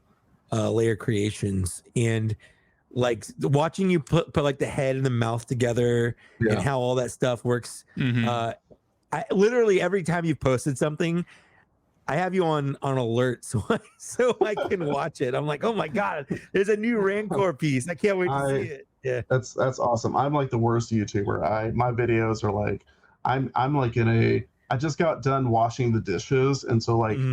In one of my videos, my shirt is still wet from like washing the dishes, but the parts came off of the resin printer right then, and I just got them cured. So I'm like, oh my god, I gotta put this together. Sure. And so I talked to my wife. I'm like, hey, can you hold this while I put this together? And she's like, you want me to record this? Like, yeah. You gotta capture every moment. And so I was putting it together, and she looked at me. She's like, you're really excited about this. I'm like, yes, I am. I'm so excited. How many hours of work do you think you put into just everything, designing and the Rancor? God, I don't know, honestly. Well, even painting. Your paint job on there is exquisite. Thank you. I do not consider myself a good painter, especially when I see the work that other people do. So I do appreciate that. You did a great job on that one. Honestly, most of this, like, yes, I did paintbrush work on the head, and then on the back scales. But once I started like just reprinting everything several times, I just kind of started doing like quick spray paint jobs, and it actually ended up working out pretty well. So yeah. I'm sorry, the amount of hours you were asking. I asked my Patreon members and what they wanted. I got started. It probably took about I know it took months to finish it because I was following you on Instagram and looking at all the updates every time, and I don't it want to seemed say like it. maybe it was most of the summer, I think. So maybe about 4 months, 4 or 5 months that I was working on this off and on. And yeah, even then, I still like I'm still up till like yesterday. I was editing parts because where is it? I want to show the articulated hand.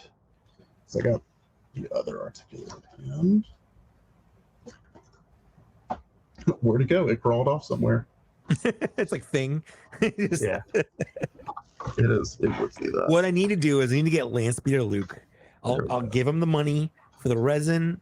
I need him to print it for me and paint it up. This is going to cost me $500, but Probably more. I've had people ask me, and I legitimately would. I'm telling people $950. That's fair because you're putting in your Because labor and so materials.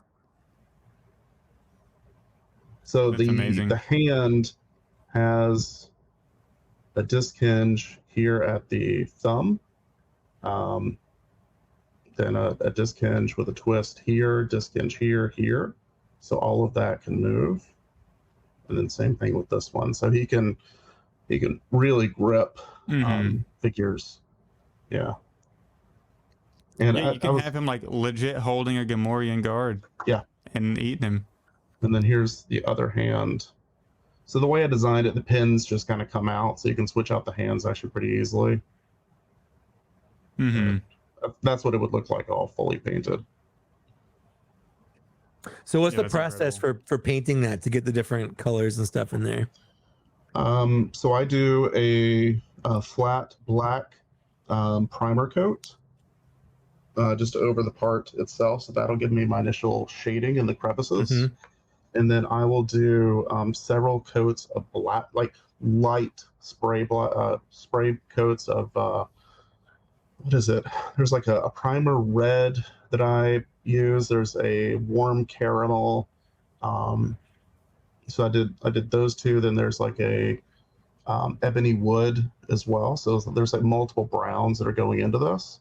And then I'll go in and grab my paint kit, and I'll do brush coats of like pinks and whites, just doing dry brushing here on the scales. Let's see. So we can pop the scales. Yeah, and then I have a paint marker that I was using for the eyes. And then I did a gloss coat for the eyes, the nose, and then the teeth. So they all kind of pop a little bit when the light hits them. So it looks a little drooly.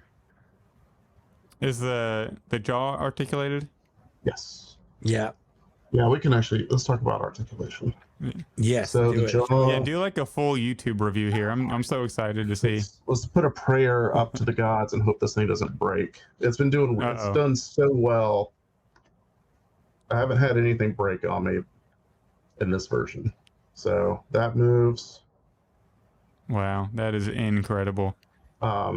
This moves. There's a double ball peg in here, so you can actually get pretty decent range of motion in the head. Yeah. Look at that. That is absurd. The hood actually ended up gluing on, but it is a little bit loose. The shoulders are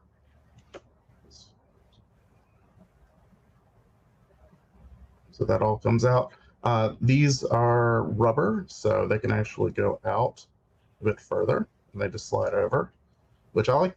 I think part of seeing like how Hasbro was going about it made me realize some things that I would like differently. I was not a fan of how they did their shoulders. Sure. I thought the way they did that pad, I didn't like that. I thought it looked kind of bad. I feel like you should just mail this to Hasbro and be like, do this. Do this. People will buy it. Matt Cohen, if you want to get them to give me a job, I'm okay with that. So this has actually slightly better than 90 degrees on the elbow. Yeah. And then manacle here. And then this is a twist with a hinge right here. At the wrist, yeah. Yeah, so that actually, it goes back all the way, both ways. Same thing for the other arm. The other arm obviously has, I mean, you can put either hand on, and this one obviously can do all the articulation for the fingers. So the fingers can go all the way out. And then they can also twist. Are you confident that it would be able to hold like a stormtrooper or a Gamorrean, like a guard, in the hand and not have the joints get really loose over time? Or this feels really, really tight. So like there's a bit of looseness in the twist here, but you could fix that with like keys, probably get that a little bit tighter.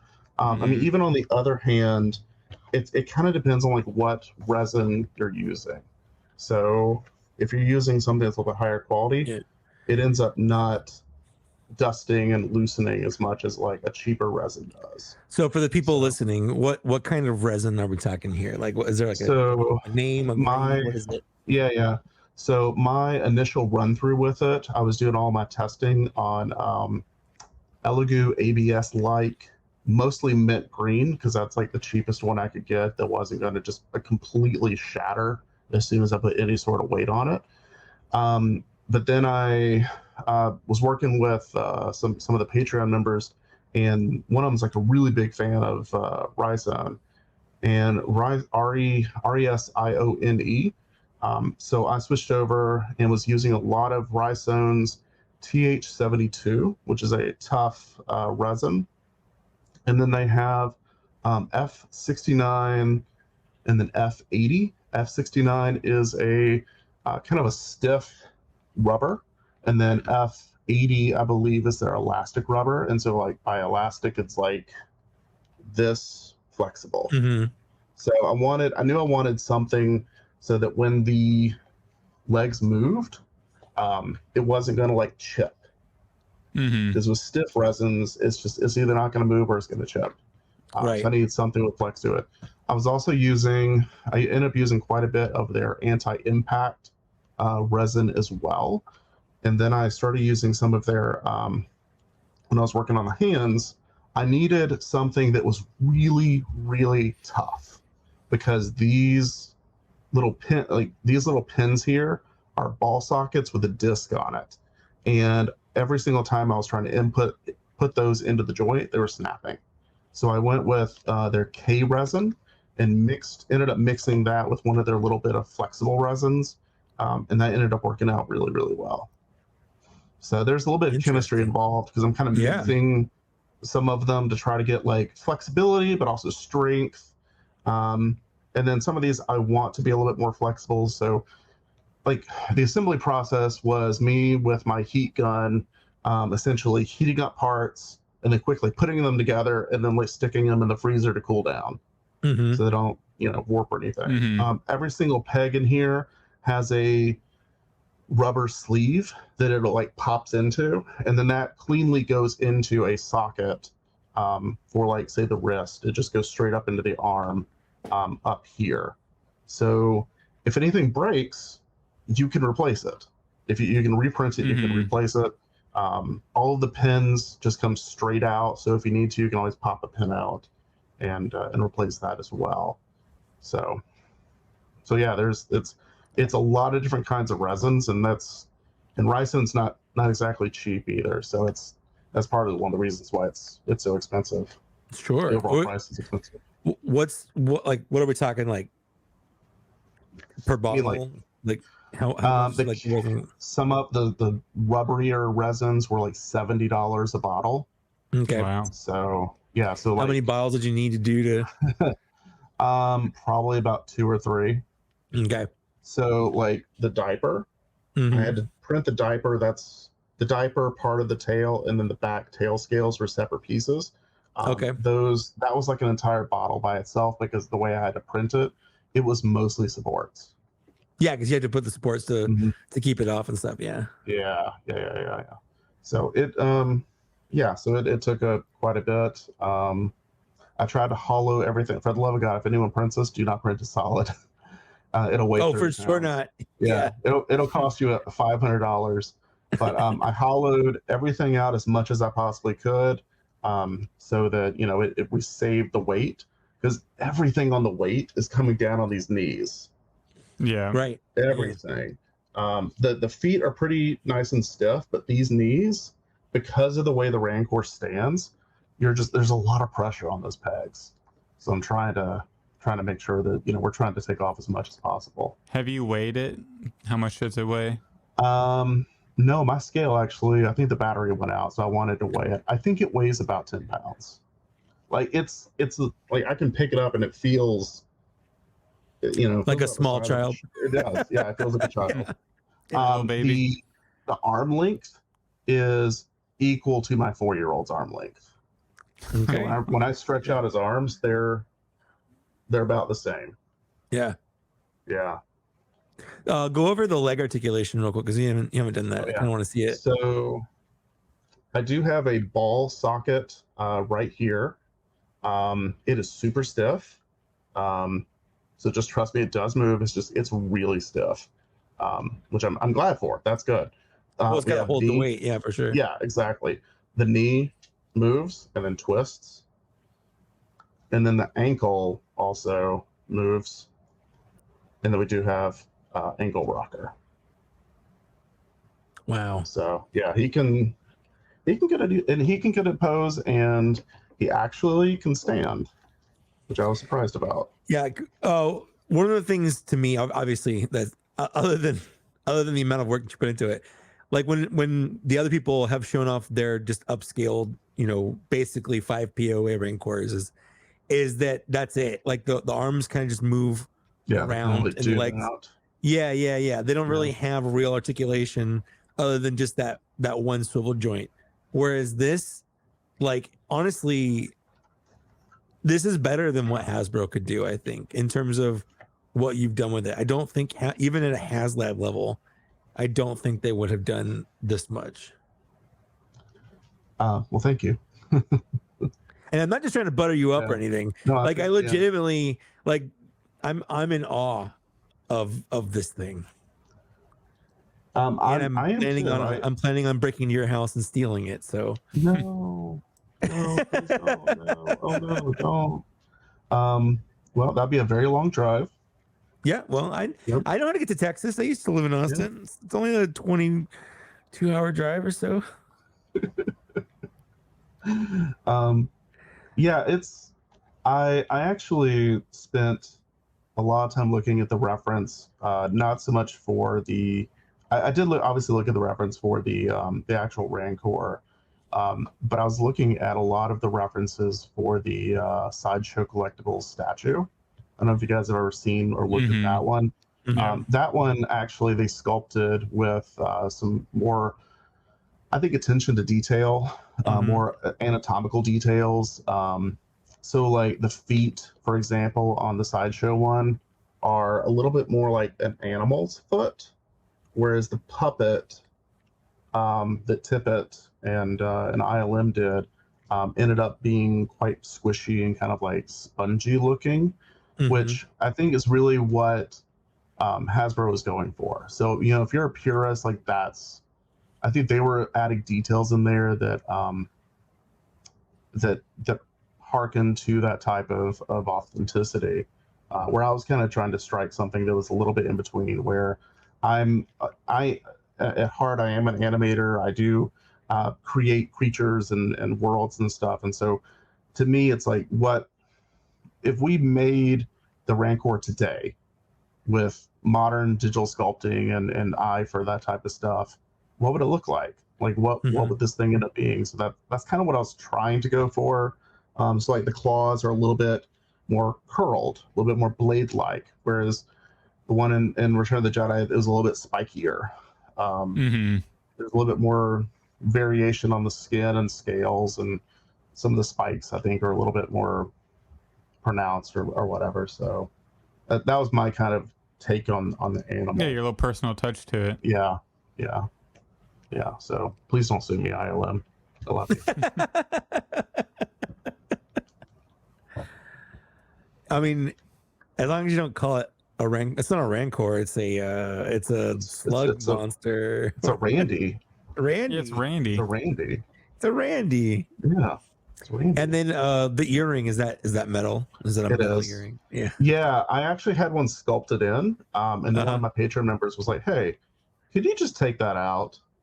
And I was like, why? He needs the earring. He said, yeah, I would rather just make my own. I was like, oh, okay. So I just took it out, and I think it looks better without it. I put my. I used to remember.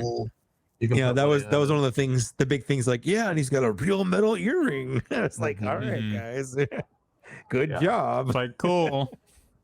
Yeah.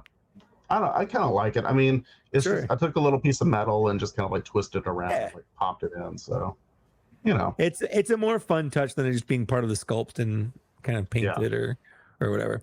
You got to now. I was going to sculpt the you're gonna sculpt the resin drool. Oh, okay. Different. I've had a lot of requests for that. We'll see. We'll see if I give in and end up doing that. I was gonna ask, are you gonna do a saddle and put Boba Fett on it? I've had requests for that. I think I might. But you know what? I'll challenge Hasbro. Why don't they come out with an actual Book of Boba Fett? Boba Fett. Yeah. The one from the freaking show. The one from the show.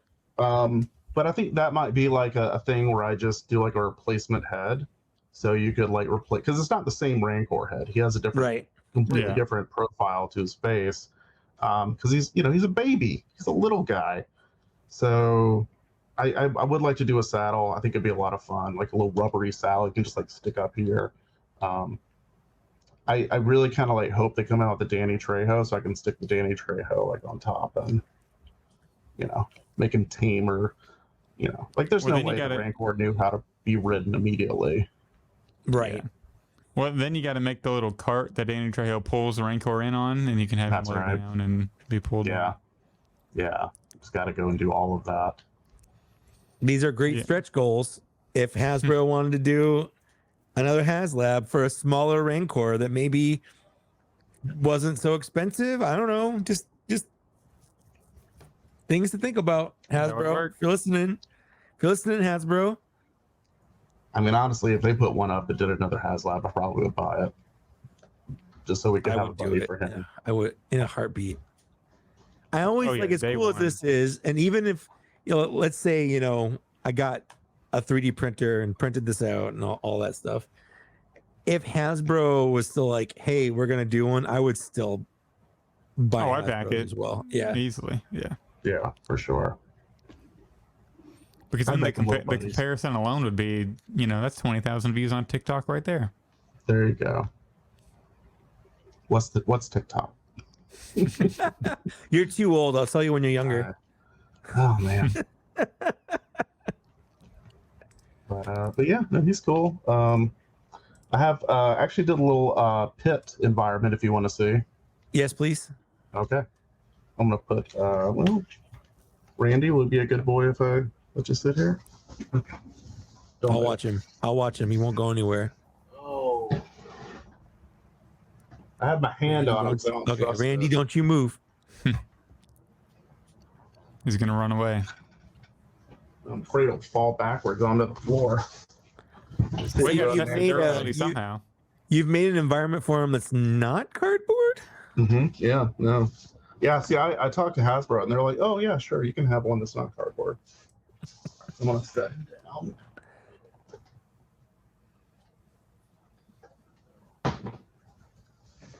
I thought you dropped Randy. I know. I was. Everything in the back is just tumbling. No, his back scales are just pegged on, so they kind of fell off. But... So, I made this. Sick. Oh, is there a little window in there? That's cool. Yep. So you can slide your little. You can slide them in. Yep. Yep. Slide them in. It does fit a Gamorrean. Does fit a Luke, and you got a little place to stick a Luke under here. So this does fit in a DTOF. Oh, that's nice. Does the Rancor fit in a DTOF? Barely. Barely. I guess if you take off one of the shelves, anything will fit. Mm-hmm. No, he actually does. Okay. He is standing, but there's not much else going in there. Sure. So he takes up a lot of space. So this is the gate, and then it does raise. And obviously, can it kill Randy? We could try. You put his neck in there. I don't want to kill Randy. I mean, it's. I was actually kind of surprised. This does fit in the G-Talk too. These are actually made to fit side by side, so there's a little bit of like an interlocking feature. Let's see. I didn't realize how big these were until I printed them out. You know what? I always call Luke the goat of 3D printing, but I think the crown has moved. I'm sorry, Luke, but My plan worked. the Rancor takes the cake. This whole thing was a ruse. So these did kind of interlock a little bit, and then actually I did it so you could kind of put them side at a corner. Mm-hmm. There's a sweet spot somewhere in here, but anyway, the idea is that you could put them on like a corner like that. It's not accurate, but you know, It's the environment. Yeah, Yeah. World building. So I do have my have the Rancor sitting on his shelf. I don't trust him to stand on the shelf, but I do have him laying down in the shelf so he takes naps, and then I'll put the gate behind him. So yeah. Yeah, I'm just like at a loss for words looking at the Rancor on video, because seeing it on Instagram, like the pictures is one thing, but you actually messing with the articulation and showing it off to us, it's like really astounding. So that's amazing. You did a great job on that. I'll be DMing you and sending you $950 so you can make me one. Awesome. Yeah, it's a good one. I was surprised at how well the articulation came out. There are like things that could be improved. Like there's some tightness in the joints that can be improved, but you know, this is actually my first completed action figure, so I'm happy with it. Well, it's a fantastic foray for a first time. Mm-hmm. Like if this is your first time, I'm excited to see what like the 8th figure you make is, because it's going to be incredible. What you need to do now is just make your own toy line, period. Quit teaching, start a toy company, design your own get a Lucasfilm license in there. Not have to make Star Wars toys. Just make cool big monsters. I mean, I definitely have a catalog of just creatures from like short films and things that I've made that I would love to make into toys, and I got most of the way through making.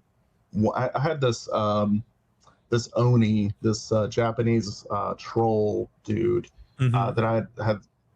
He was in one of my short films, and then I started breaking him up and like turning him into a action figure, and I kind of just stopped with that. And then I was actually, the next one I was working on was the Dewback, and then Hasbro came out with the Dewback, so I kind of just gave up on that. And then I was like, I'll do Grievous, and then they came out with Grievous. Hasbro did Grievous, yeah. So there's a history of Hasbro. Anytime I do something, they tend to end up coming out with it. So like, awesome. Now that I know that, could you work on a Pong Krell? There you go. There you go. Like the land speeder that ended up coming out. Emperor's Throne that came out. The little bar pieces came out. So like they just eventually they'll make it. So, but the bar piece is like the 4th of the bar, and it's awful. So, yeah.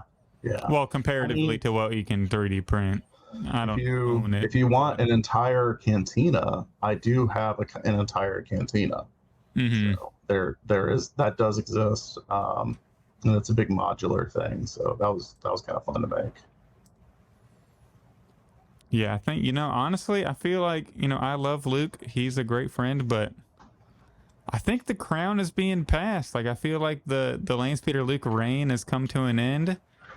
As dramatically as Julius Caesar getting stabbed 40 times. I'm stabbing Luke right now, and John took the cake with the Rancor. So Luke, I still love your work, man. You inspired me. Luke is fabulous. It's not a competition. There's room. It's not a reign. It's a Mount Rushmore. So there you go. It's a Mount Rushmore. I did. I actually got the what's the the guy from Galaxy's Edge, the Ithorian. Doc on. Yeah, I got him, and like the first thing I had to do was make my own. Like I went and modeled my own Doc Ondar store. So I was like watching videos of like tours through the store, the actual store, and I was coming up with pieces and stuff for that. So, and I love what Luke did with his. So I was like, that's really cool. So I ended up making, I guess, my own version based off of, what the actual store looks like. So he has like that that semicircular thing, yeah. So he's got the cage, and then the shelving, and then the display cases and things for all sorts of things. So that's been a fun one to like just grab stuff and like, oh, what is Doc Ondar selling this week? I'm throwing stuff in there. Yeah, I the do like coolest it thing about that set is throwing some random accessories. Yeah, just random accessories on there. They become little things to sell, which is I think it's a lot of fun. Yeah. Because like whenever you get this many action figures, all the cool accessories that you don't want to display, they're just in these like plastic bins that and they're gonna rot there forever. But that kind of set, it makes you be able to display it, and like those objects have a place in the collection. So I'm gonna start putting more stuff like that, like the armory stuff. I'm gonna put a bunch of GI Joe guns on there, so it looks like a Walmart. Yeah, there you go. Just go to the Walmart section. What's like the little like adventure series for Star Wars? Is it just Adventure Micro Galaxy Squadron? No, Is that what we're talking about? No, the one for like smaller kids. You know what I'm talking about? They have like they've been coming out with like X-Wings, and they have like a Slave one, and so my son really loves those, and so he I may have pilfered a couple of those figures, and so he now has like a Jango Fett sitting on the shelf in Doc Onder's store. So now it's like but in scale to my 6-inch figures, those are like big dolls. Which is kind of fun to see it sitting there. Mission Fleet, yeah. It's Mission Fleet. Yeah. So Wilbon in the chat, he actually on, is it Etsy or somewhere, AliExpress maybe? They have like miniature versions of the 1970s original figures, like the boxes, like that's cool. The Imperial shuttle, like it'd be like the Jabba the Hutt box, the Black Series one, but like the 1970s version, but it's like a little mini version. And he actually put it on his Doc Onder like store shelf. So hang on. I need to know where that is. I'm going right now.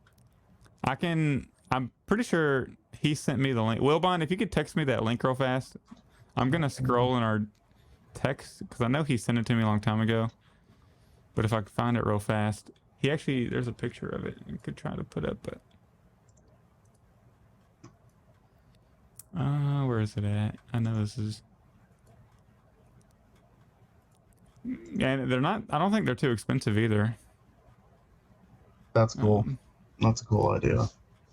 Because they kind of have like those minis brands of stuff that's kind of out now that are. Like, I kind of want to find the GI Joe.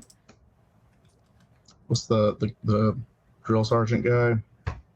But he comes with like a small action figure version of himself. Sergeant Slaughter. Yeah. I kind of sort of want one of those. Well, that, and you can get like the world's smallest toys. Like I've got a couple of those, or you have like a little. They don't have anything Star Wars, but they have like GI Joe and He-Man. And in fact, I just found one when I was going through. I last night when I'm working on my Chrysanthemum review, and I casually, offhandedly mentioned that I collected the comic books when Chrysanthemum was introduced, and in my head I'm like, oh, I'm gonna go look for that comic, and that turned into me pulling out all of my comics, putting them on my floor, and I was very hyper focused on just sorting and organizing them all. So instead of doing actual work, I was just playing with my comics. But I found a bunch of those little world's smallest figures when I was going through that. Look at this. Look at this is so cool. Yeah, so that's the Black Series Jabba the Hutt for a size comparison for the little like miniature action figure. So this is what he has on his Doc Onder store. That's so cool. Really That's a good idea. And actually, since I have y'all's ear, my next big project that my Patreon members have voted on over unanimously, like overwhelmingly, was a Death Star playset.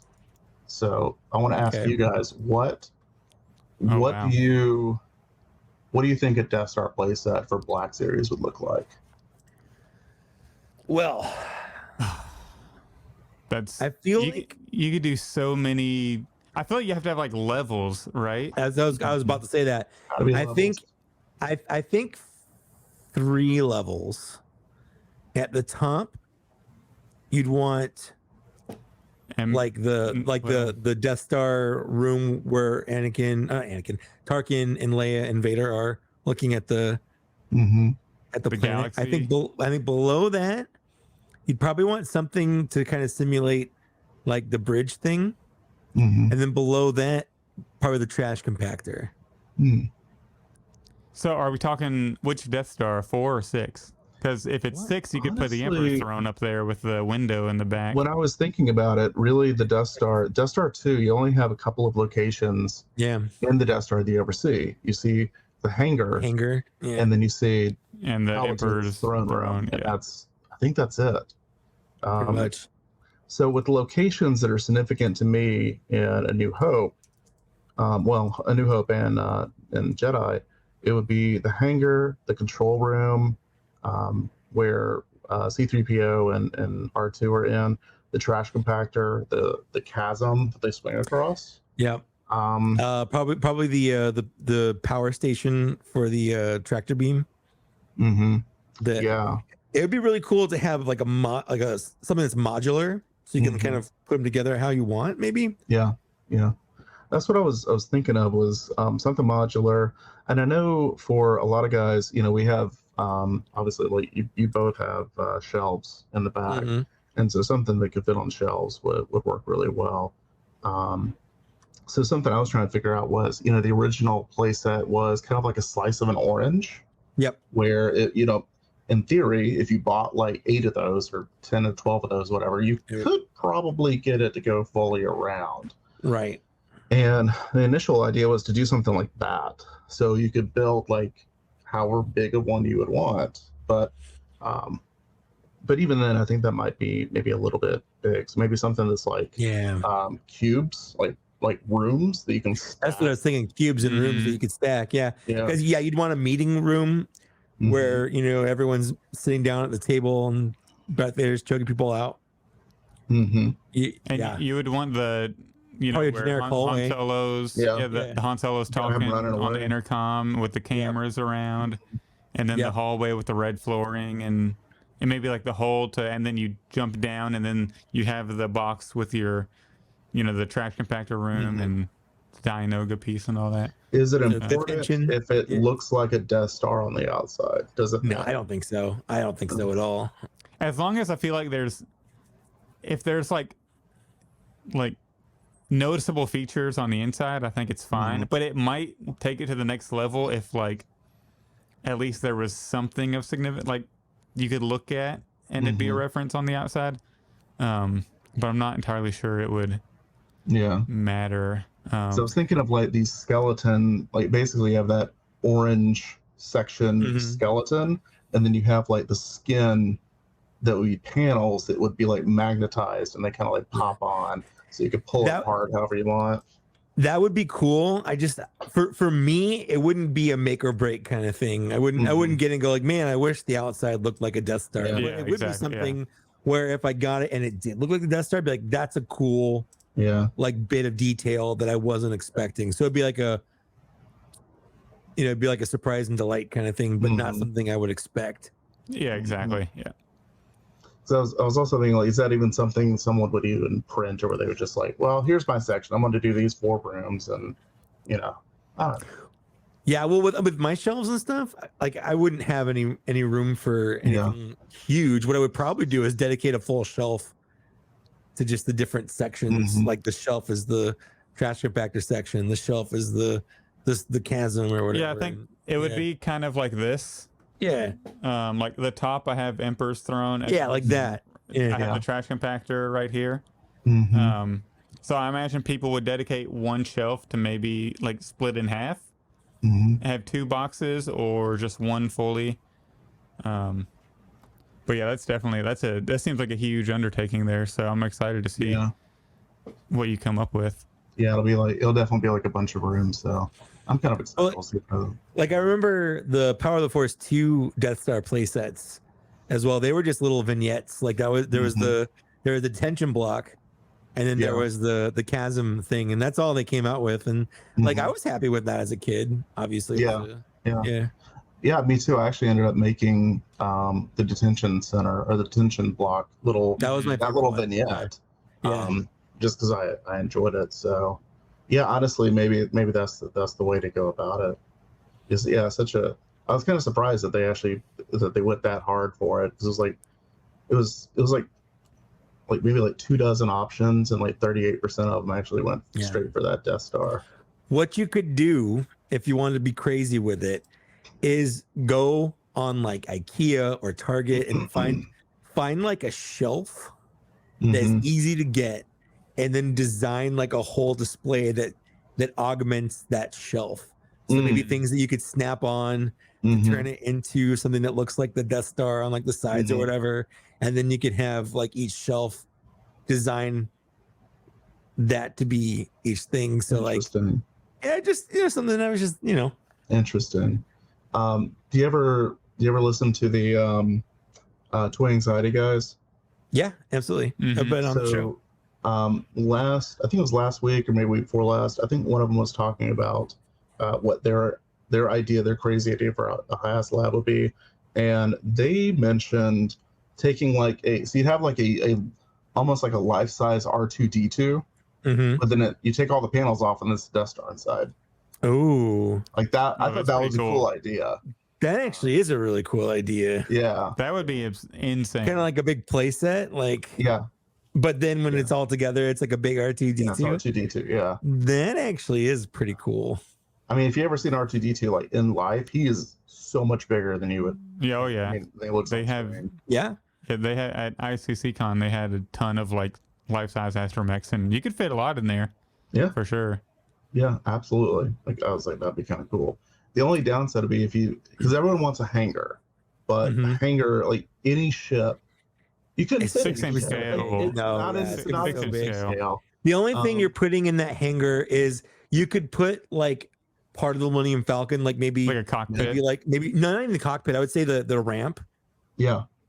So you could have like the Death Star technicians go up to scan the scanning crew to go up or whatever, and that would be a cool like stretch goal. Yeah. For that would be like the scanner crew, because like no one's going to go pre-order a scanner crew, a Death Star scanner crew from like GameStop or Hasbro Pulse or whatever. But if it came with like this HasLab R2D2 set, like that'd be cool to have on there. Yeah. Kirby, I actually already have an A-wing. I made one quite a while back. Yeah, I think an A-wing is a good option if you want to do. I think an A-wing or a Jedi, the Episode 3 Jedi Starfighter would both be good, doable HasLabable vehicles. Yeah, for Black Series. That and an ATST. I think those 3 vehicles would be able to. They'd have to go balls to the wall, like they're doing with the HISS tank, which I'm very much looking forward to getting. But it's got lights and it's got the details. The details are what I'm looking forward to if they do a HasLab for this stuff, because when they do a vehicle for retail, like I've got the TIE Fighter, I've got the Snowspeeder, and like there are details there, but it's very bare bones. It feels mass produced. It feels hollow. There's no paint apps, or if there are paint apps, they're kind of sparse. Whereas I would expect more from a HasLab. I would expect lit up, control panels inside, like they're doing with the HISS tank. I think that's what I'm looking forward to. That's what would set like an A-wing or a Jedi Interceptor apart if they did that. Yeah, I agree. An E-wing also would be good. And now that they're canon, thank you, Ahsoka. Now that the E-wing is canon, absolutely. I mean, if you're doing an E-wing, might as well just give it the extra set of wings. Let's just make it an X-wing. Just give me the X-wing. It's true. So an E-wing. They have one. They have one. Yeah. Now, is it Is it a T70 X-wing or is it a T65 X-wing? Did we ever find out? Are you talking about which one are you talking about? There's a prototype Black Series X-wing in Eric from the Star Wars team's office, and It's gotta be 265. Well, I think if they made it around the time they made the TIE Fighter, it's probably based on. Yeah. It's probably based on the Force Awakens. God, Go nuts and make a B-wing.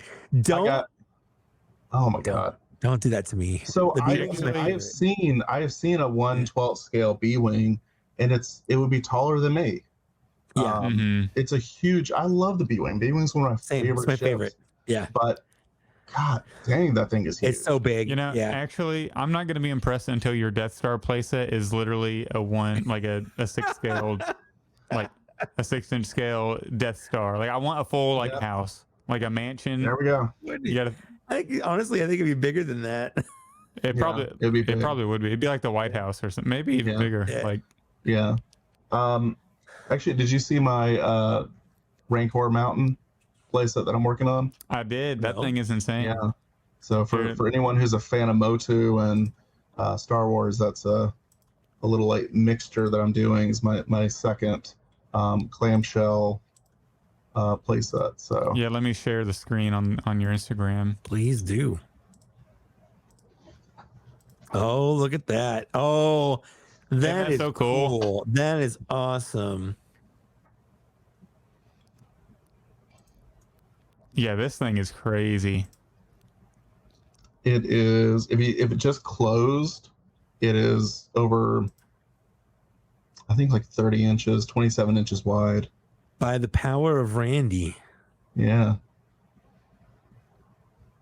I love the figure, like, for scale here. Yeah. I use him for everything.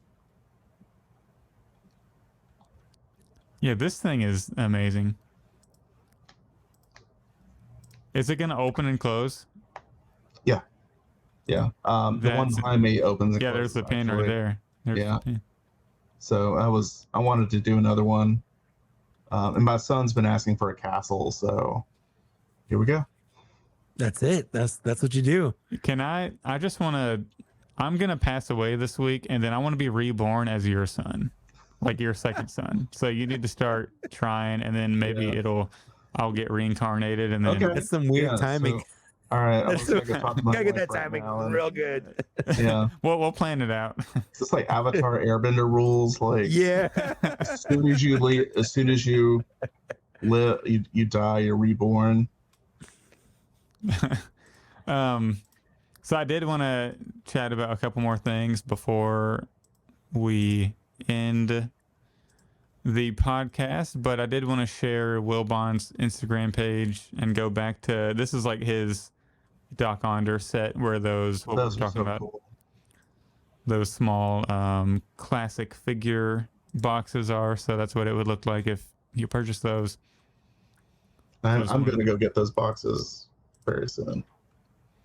So I wanted to add that real quick. And then it's kind of last minute, right before we started recording the podcast, we got pictures of the Balin Skull Black Series figure in hand. And look, here's a size comparison next to Hu Yang, who is a 5'11" droid, according to Wikipedia. Wikipedia. To be fair, Landspeeder Luke did an official measurement, and he'd be like 6'1". So Hu Yang is a little taller than he should be, but actor Ray Stevenson is like 6'3". He was 6'3". I feel like they make him look even bigger than 6'3" in the show. I feel like he should be like 6'6", you know? He comes up pretty. He's short. The figure is short. Let's just say that. Mm-hmm. And so here's Ahsoka next to Hu Yang, and here's Balin next to Hu Yang. That size difference is not enough. Mm-hmm. Yeah. I wonder what happened there. Obviously, if we're getting Balin now, he's been in the works for over a year at this point. So we're talking, easily mid 2022 is when they started working on this. Like, I wonder what they're working off of to get this. I will say it looks good, though. I don't care if it's too short. It looks good. I mean, the figure looks armor, good, but that green on the armor looks so nice. It does. It looks really good. I'm just like, it's not going to feel like the character if it's in hand and it's as tall as Quill, you know? Like, he's not as tall as Quill. It's a little ridiculous. taller than Don't be ridiculous. But you're right. He's a little bit shy of what he should be. Like, how is he this short compared to this Inquisitor in the show? He was standing on a box at all times. He's about 6 inches tall exactly. So he's 3.3 inches too short. So it's not an egregious amount. No, I feel like he's like half an inch too short. No, I don't think it's that much because that figure, Hu Yang is like 6.1 or 6.2 inches tall. I would know exactly if Hasbro would just put the heights on the boxes like they did with the PFP packaging. I love that. Just tell me how tall these figures are. Don't make me get a ruler out. This might be why they took it away. I want to see someone go into Target and like stand in there with a ruler and like open up one of the figures and like just measure them, and you just hear this loud, too short. Too short. It just throws it back. No, thank you. Shelf. Too short. So it does suck that it is a little too short. It just is. It's like there's no way around it. It's too short. I don't think it's an egregious amount of shortness. It's not like he's not friggin' Napoleon over here. You know, he's not. He's Quill. He's not Quill. It's not that bad, but he is he's a little too short, just a little bit. I still think he looks good though, and I don't. You could probably like swap out the thighs or something and make him a little taller. Yeah, they could just reverse Leia as Boosh or Bausch or however you pronounce it. Him. Just put some lifts in his shoes. I'm trying to find a picture. Did he ever stand next to Merrick in the show? I have to go back and rewatch the show. I don't know. It's something I never really thought to look at. Let's see. Aelin Skull. Because he's Merrick. I thought you said Shin Hati for a second. I'm like, yeah, every single shot. Yeah, he definitely stood next to Shin. And as long as he's taller than Shin, that's all I care about. Well, now they're going to be the same height. They are not. Do you guys think that they will be brave enough to make a Thrawn figure with a beer belly? I hope so. I want a dad bod Thrawn. They have to, right? I want one bad. I laughed so hard when I saw him walk out. I'm like, it's weird because I feel like they accentuated it. like you can shoot him from angles, like from straight on, it doesn't look bad at all. But when you show him like directly from the side, I'm like, he looks like me. Yeah. Yeah. It would have been funny if they had like a spoof version of this where the shuttle, or was it he walks out of the hangar and they're all sitting there looking at him like, Thrawn, what the hell happened? It's been 5 years. Like, leave me alone. He has the ideal male body, whether you like it or not. That's true. Mm-hmm. I feel represented. I feel represented. That's right. Finally, we're represented. Yeah, I don't see any pictures of him next to Merrick. But yeah, I don't either. But I feel like he should be bigger than Merrick. For some reason. Maybe. I thought Merrick was pretty tall though. I thought he was shorter, like more of a ninja type. Oh, That's kind of what I thought, but I could be wrong. He's definitely taller than Shin Hati.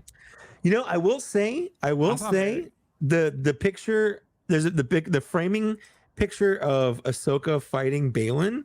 She's not that much shorter than him. Mm-hmm. So maybe. Well, in this one, he's like leaning over her. Well, I guess she might be like kind of.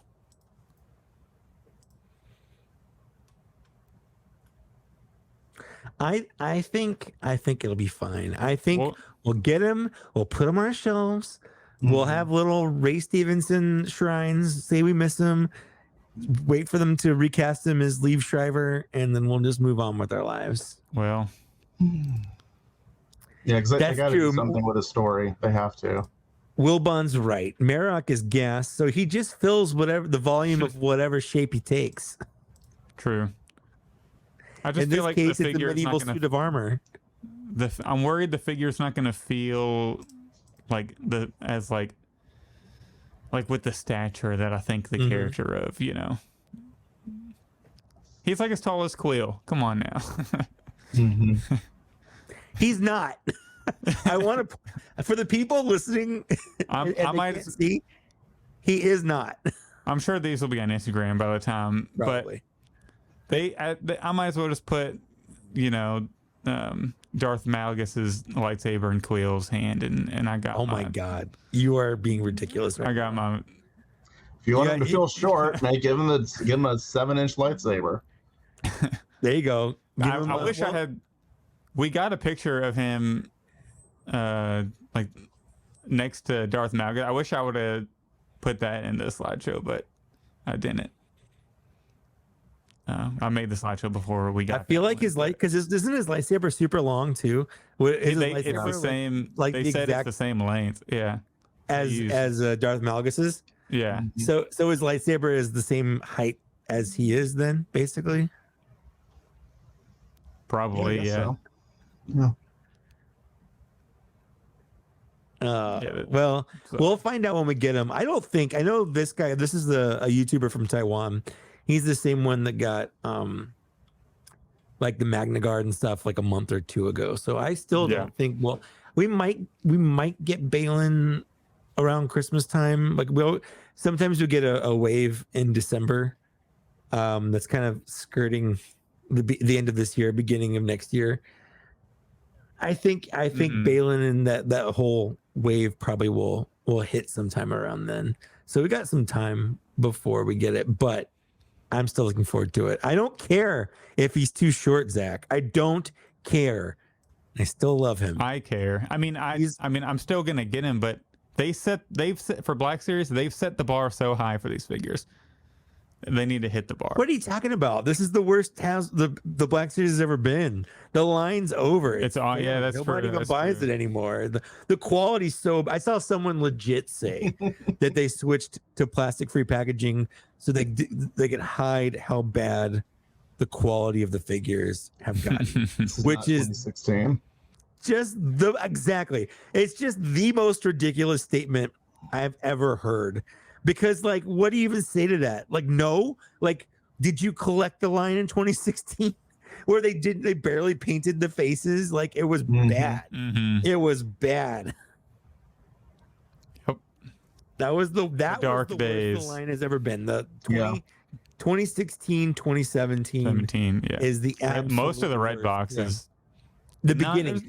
The first gems. There's some gems, but minus a couple figures. I would say the first let's see, I think the first digital face printing figure was Rey, and I think that was 50. I want to say that was like 51 ish or so, somewhere around there. So like the first 50 figures easily, minus a few aliens and like the Darth Vader and stuff, were awful. Just terrible figures. Yeah. And that's my rant about that. That did break me from collecting every single one. It was bad. I gave up. It was really bad. Yeah. Well, I feel like I didn't know any better at the time. Like I didn't realize how bad they were until we started getting better ones, and I was like, oh yeah. They started improving the articulation, and they started improving the face, and you go back, you're like, God, these are really bad. Yeah. Yeah, they really were. Yeah, like those Force Awakens, like Rey and Poe. Oh, so bad. Awful. That Poe that stayed, or what was it? Rogue One, the Andor that stayed in stores for like 3 years. the Hoff gear Andor. Yeah, which is such a weird outfit to put him in. Like that's not his major outfit, and that's the outfit you chose to make the figure of, and repack it in like 3 different waves. They repacked it like 3 times. It was weird. Yeah. Yeah, his main line, his main costume, they put in that 3-pack. And that 3-pack, which is another weird choice. Which I bought at full price at the time. Same. Unfortunately. Same. I think I got it for $7 at Ross. That's amazing. I mean, the Death Trooper, there's a local comic shop here. They have that 3-pack for like $30. And I'm considering picking it up just to have another Death Trooper with the like the armor pack on his shoulder, which, you know, it's kind of worth it. But yeah, so I think that's just about going to do it. John, thank you so much for joining us. Thank you. On this episode of on here. So Cantina. great. Yeah. Yeah, that Rancor is phenomenal. Thank you. We definitely wanted to get you on once this all was finally completed. So yeah, hats off as to soon you. as I saw your first like big post about it, I sent it to our little chat group. I was like, look at this. Like, this is it. This is the business right here. This is what we need. Thank you. That's awesome. Yeah. So do you have any, go ahead and plug like your Patreon and socials. Yeah, and where can people find what you're doing? So Instagram, I'm Layer Creations. That's just Layer Creations. I didn't get layered. My website is layercreations.com, and that's being revamped here and there. But my Patreon is Layered Creations. So you can find me there. I'm on Facebook all the time, so you can either, like, if you see me in any of the groups under, you know, John Bryson, or if you see my name, you know, Layer Creations, then yeah, you'll see me on Facebook, and then pretty much there and Facebook. Pretty much there and Instagram are my two big things. So yeah, that's where I'm at. All right, Mike, for any new listeners, where can they find you across the socials? Yeah, so got a YouTube channel, Mike Case. I'm working on my Chrysanthemum review right now. I got Instagram at Trusty Sidekick. I've got Twitter, X, whatever, at Mike Case. Also that on Threads. Also that on Blue Sky, because I don't know anymore. I don't know. People are like, no, Twitter's awful, and then they move to something else. But then like a week later, they're all back until Elon Musk does something new stupid, and then they all jump ship, and we just keep ping ponging between like 3 different social media platforms right now, and it's fine. It's fine. It is what it is. But I'm also on TikTok. My case at 82. Screw Elon Musk.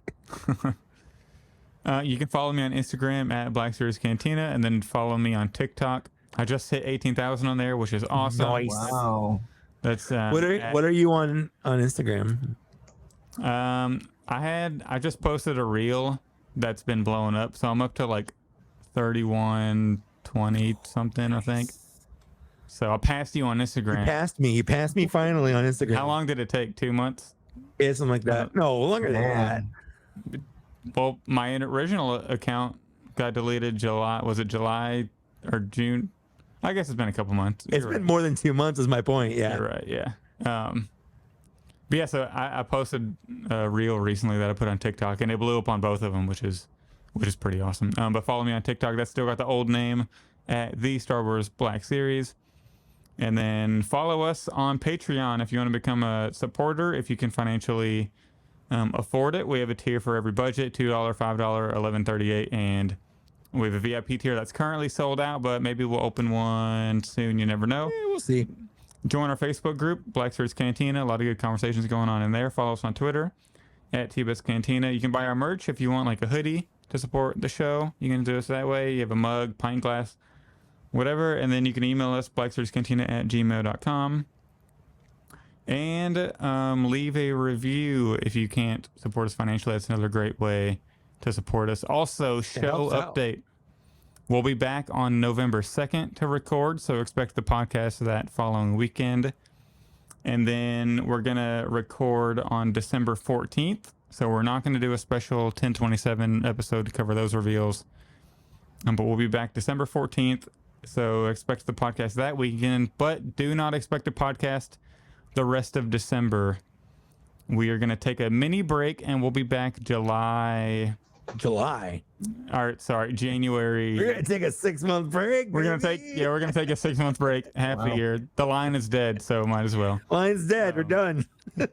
We're gonna take a small holiday break, and then we'll be back at the beginning of January, whatever that first Thursday is, to record. And then we might squeeze in like a VIP Patreon chat sometime in December, and maybe we'll make that one public so people have some content to watch and listen to. So basically, we only have like 3 more episodes for the rest of the year, and we'll just have to be okay with it. Actually, 4 more episodes the rest of the year. That's it. Yeah, something like that. Yeah, something like that. So I don't know. I'm Zach. That's Mike. We've been joined by John Bryson of Layer Creations and Randy the Rancor. Randy the Rancor. I want to dream about Randy. Great. Thank you so much, guys, for having me on. It's been wonderful. Thank you for being on, for sure. And that's it. Thanks for listening to us, everybody. We'll talk to you later. Bye.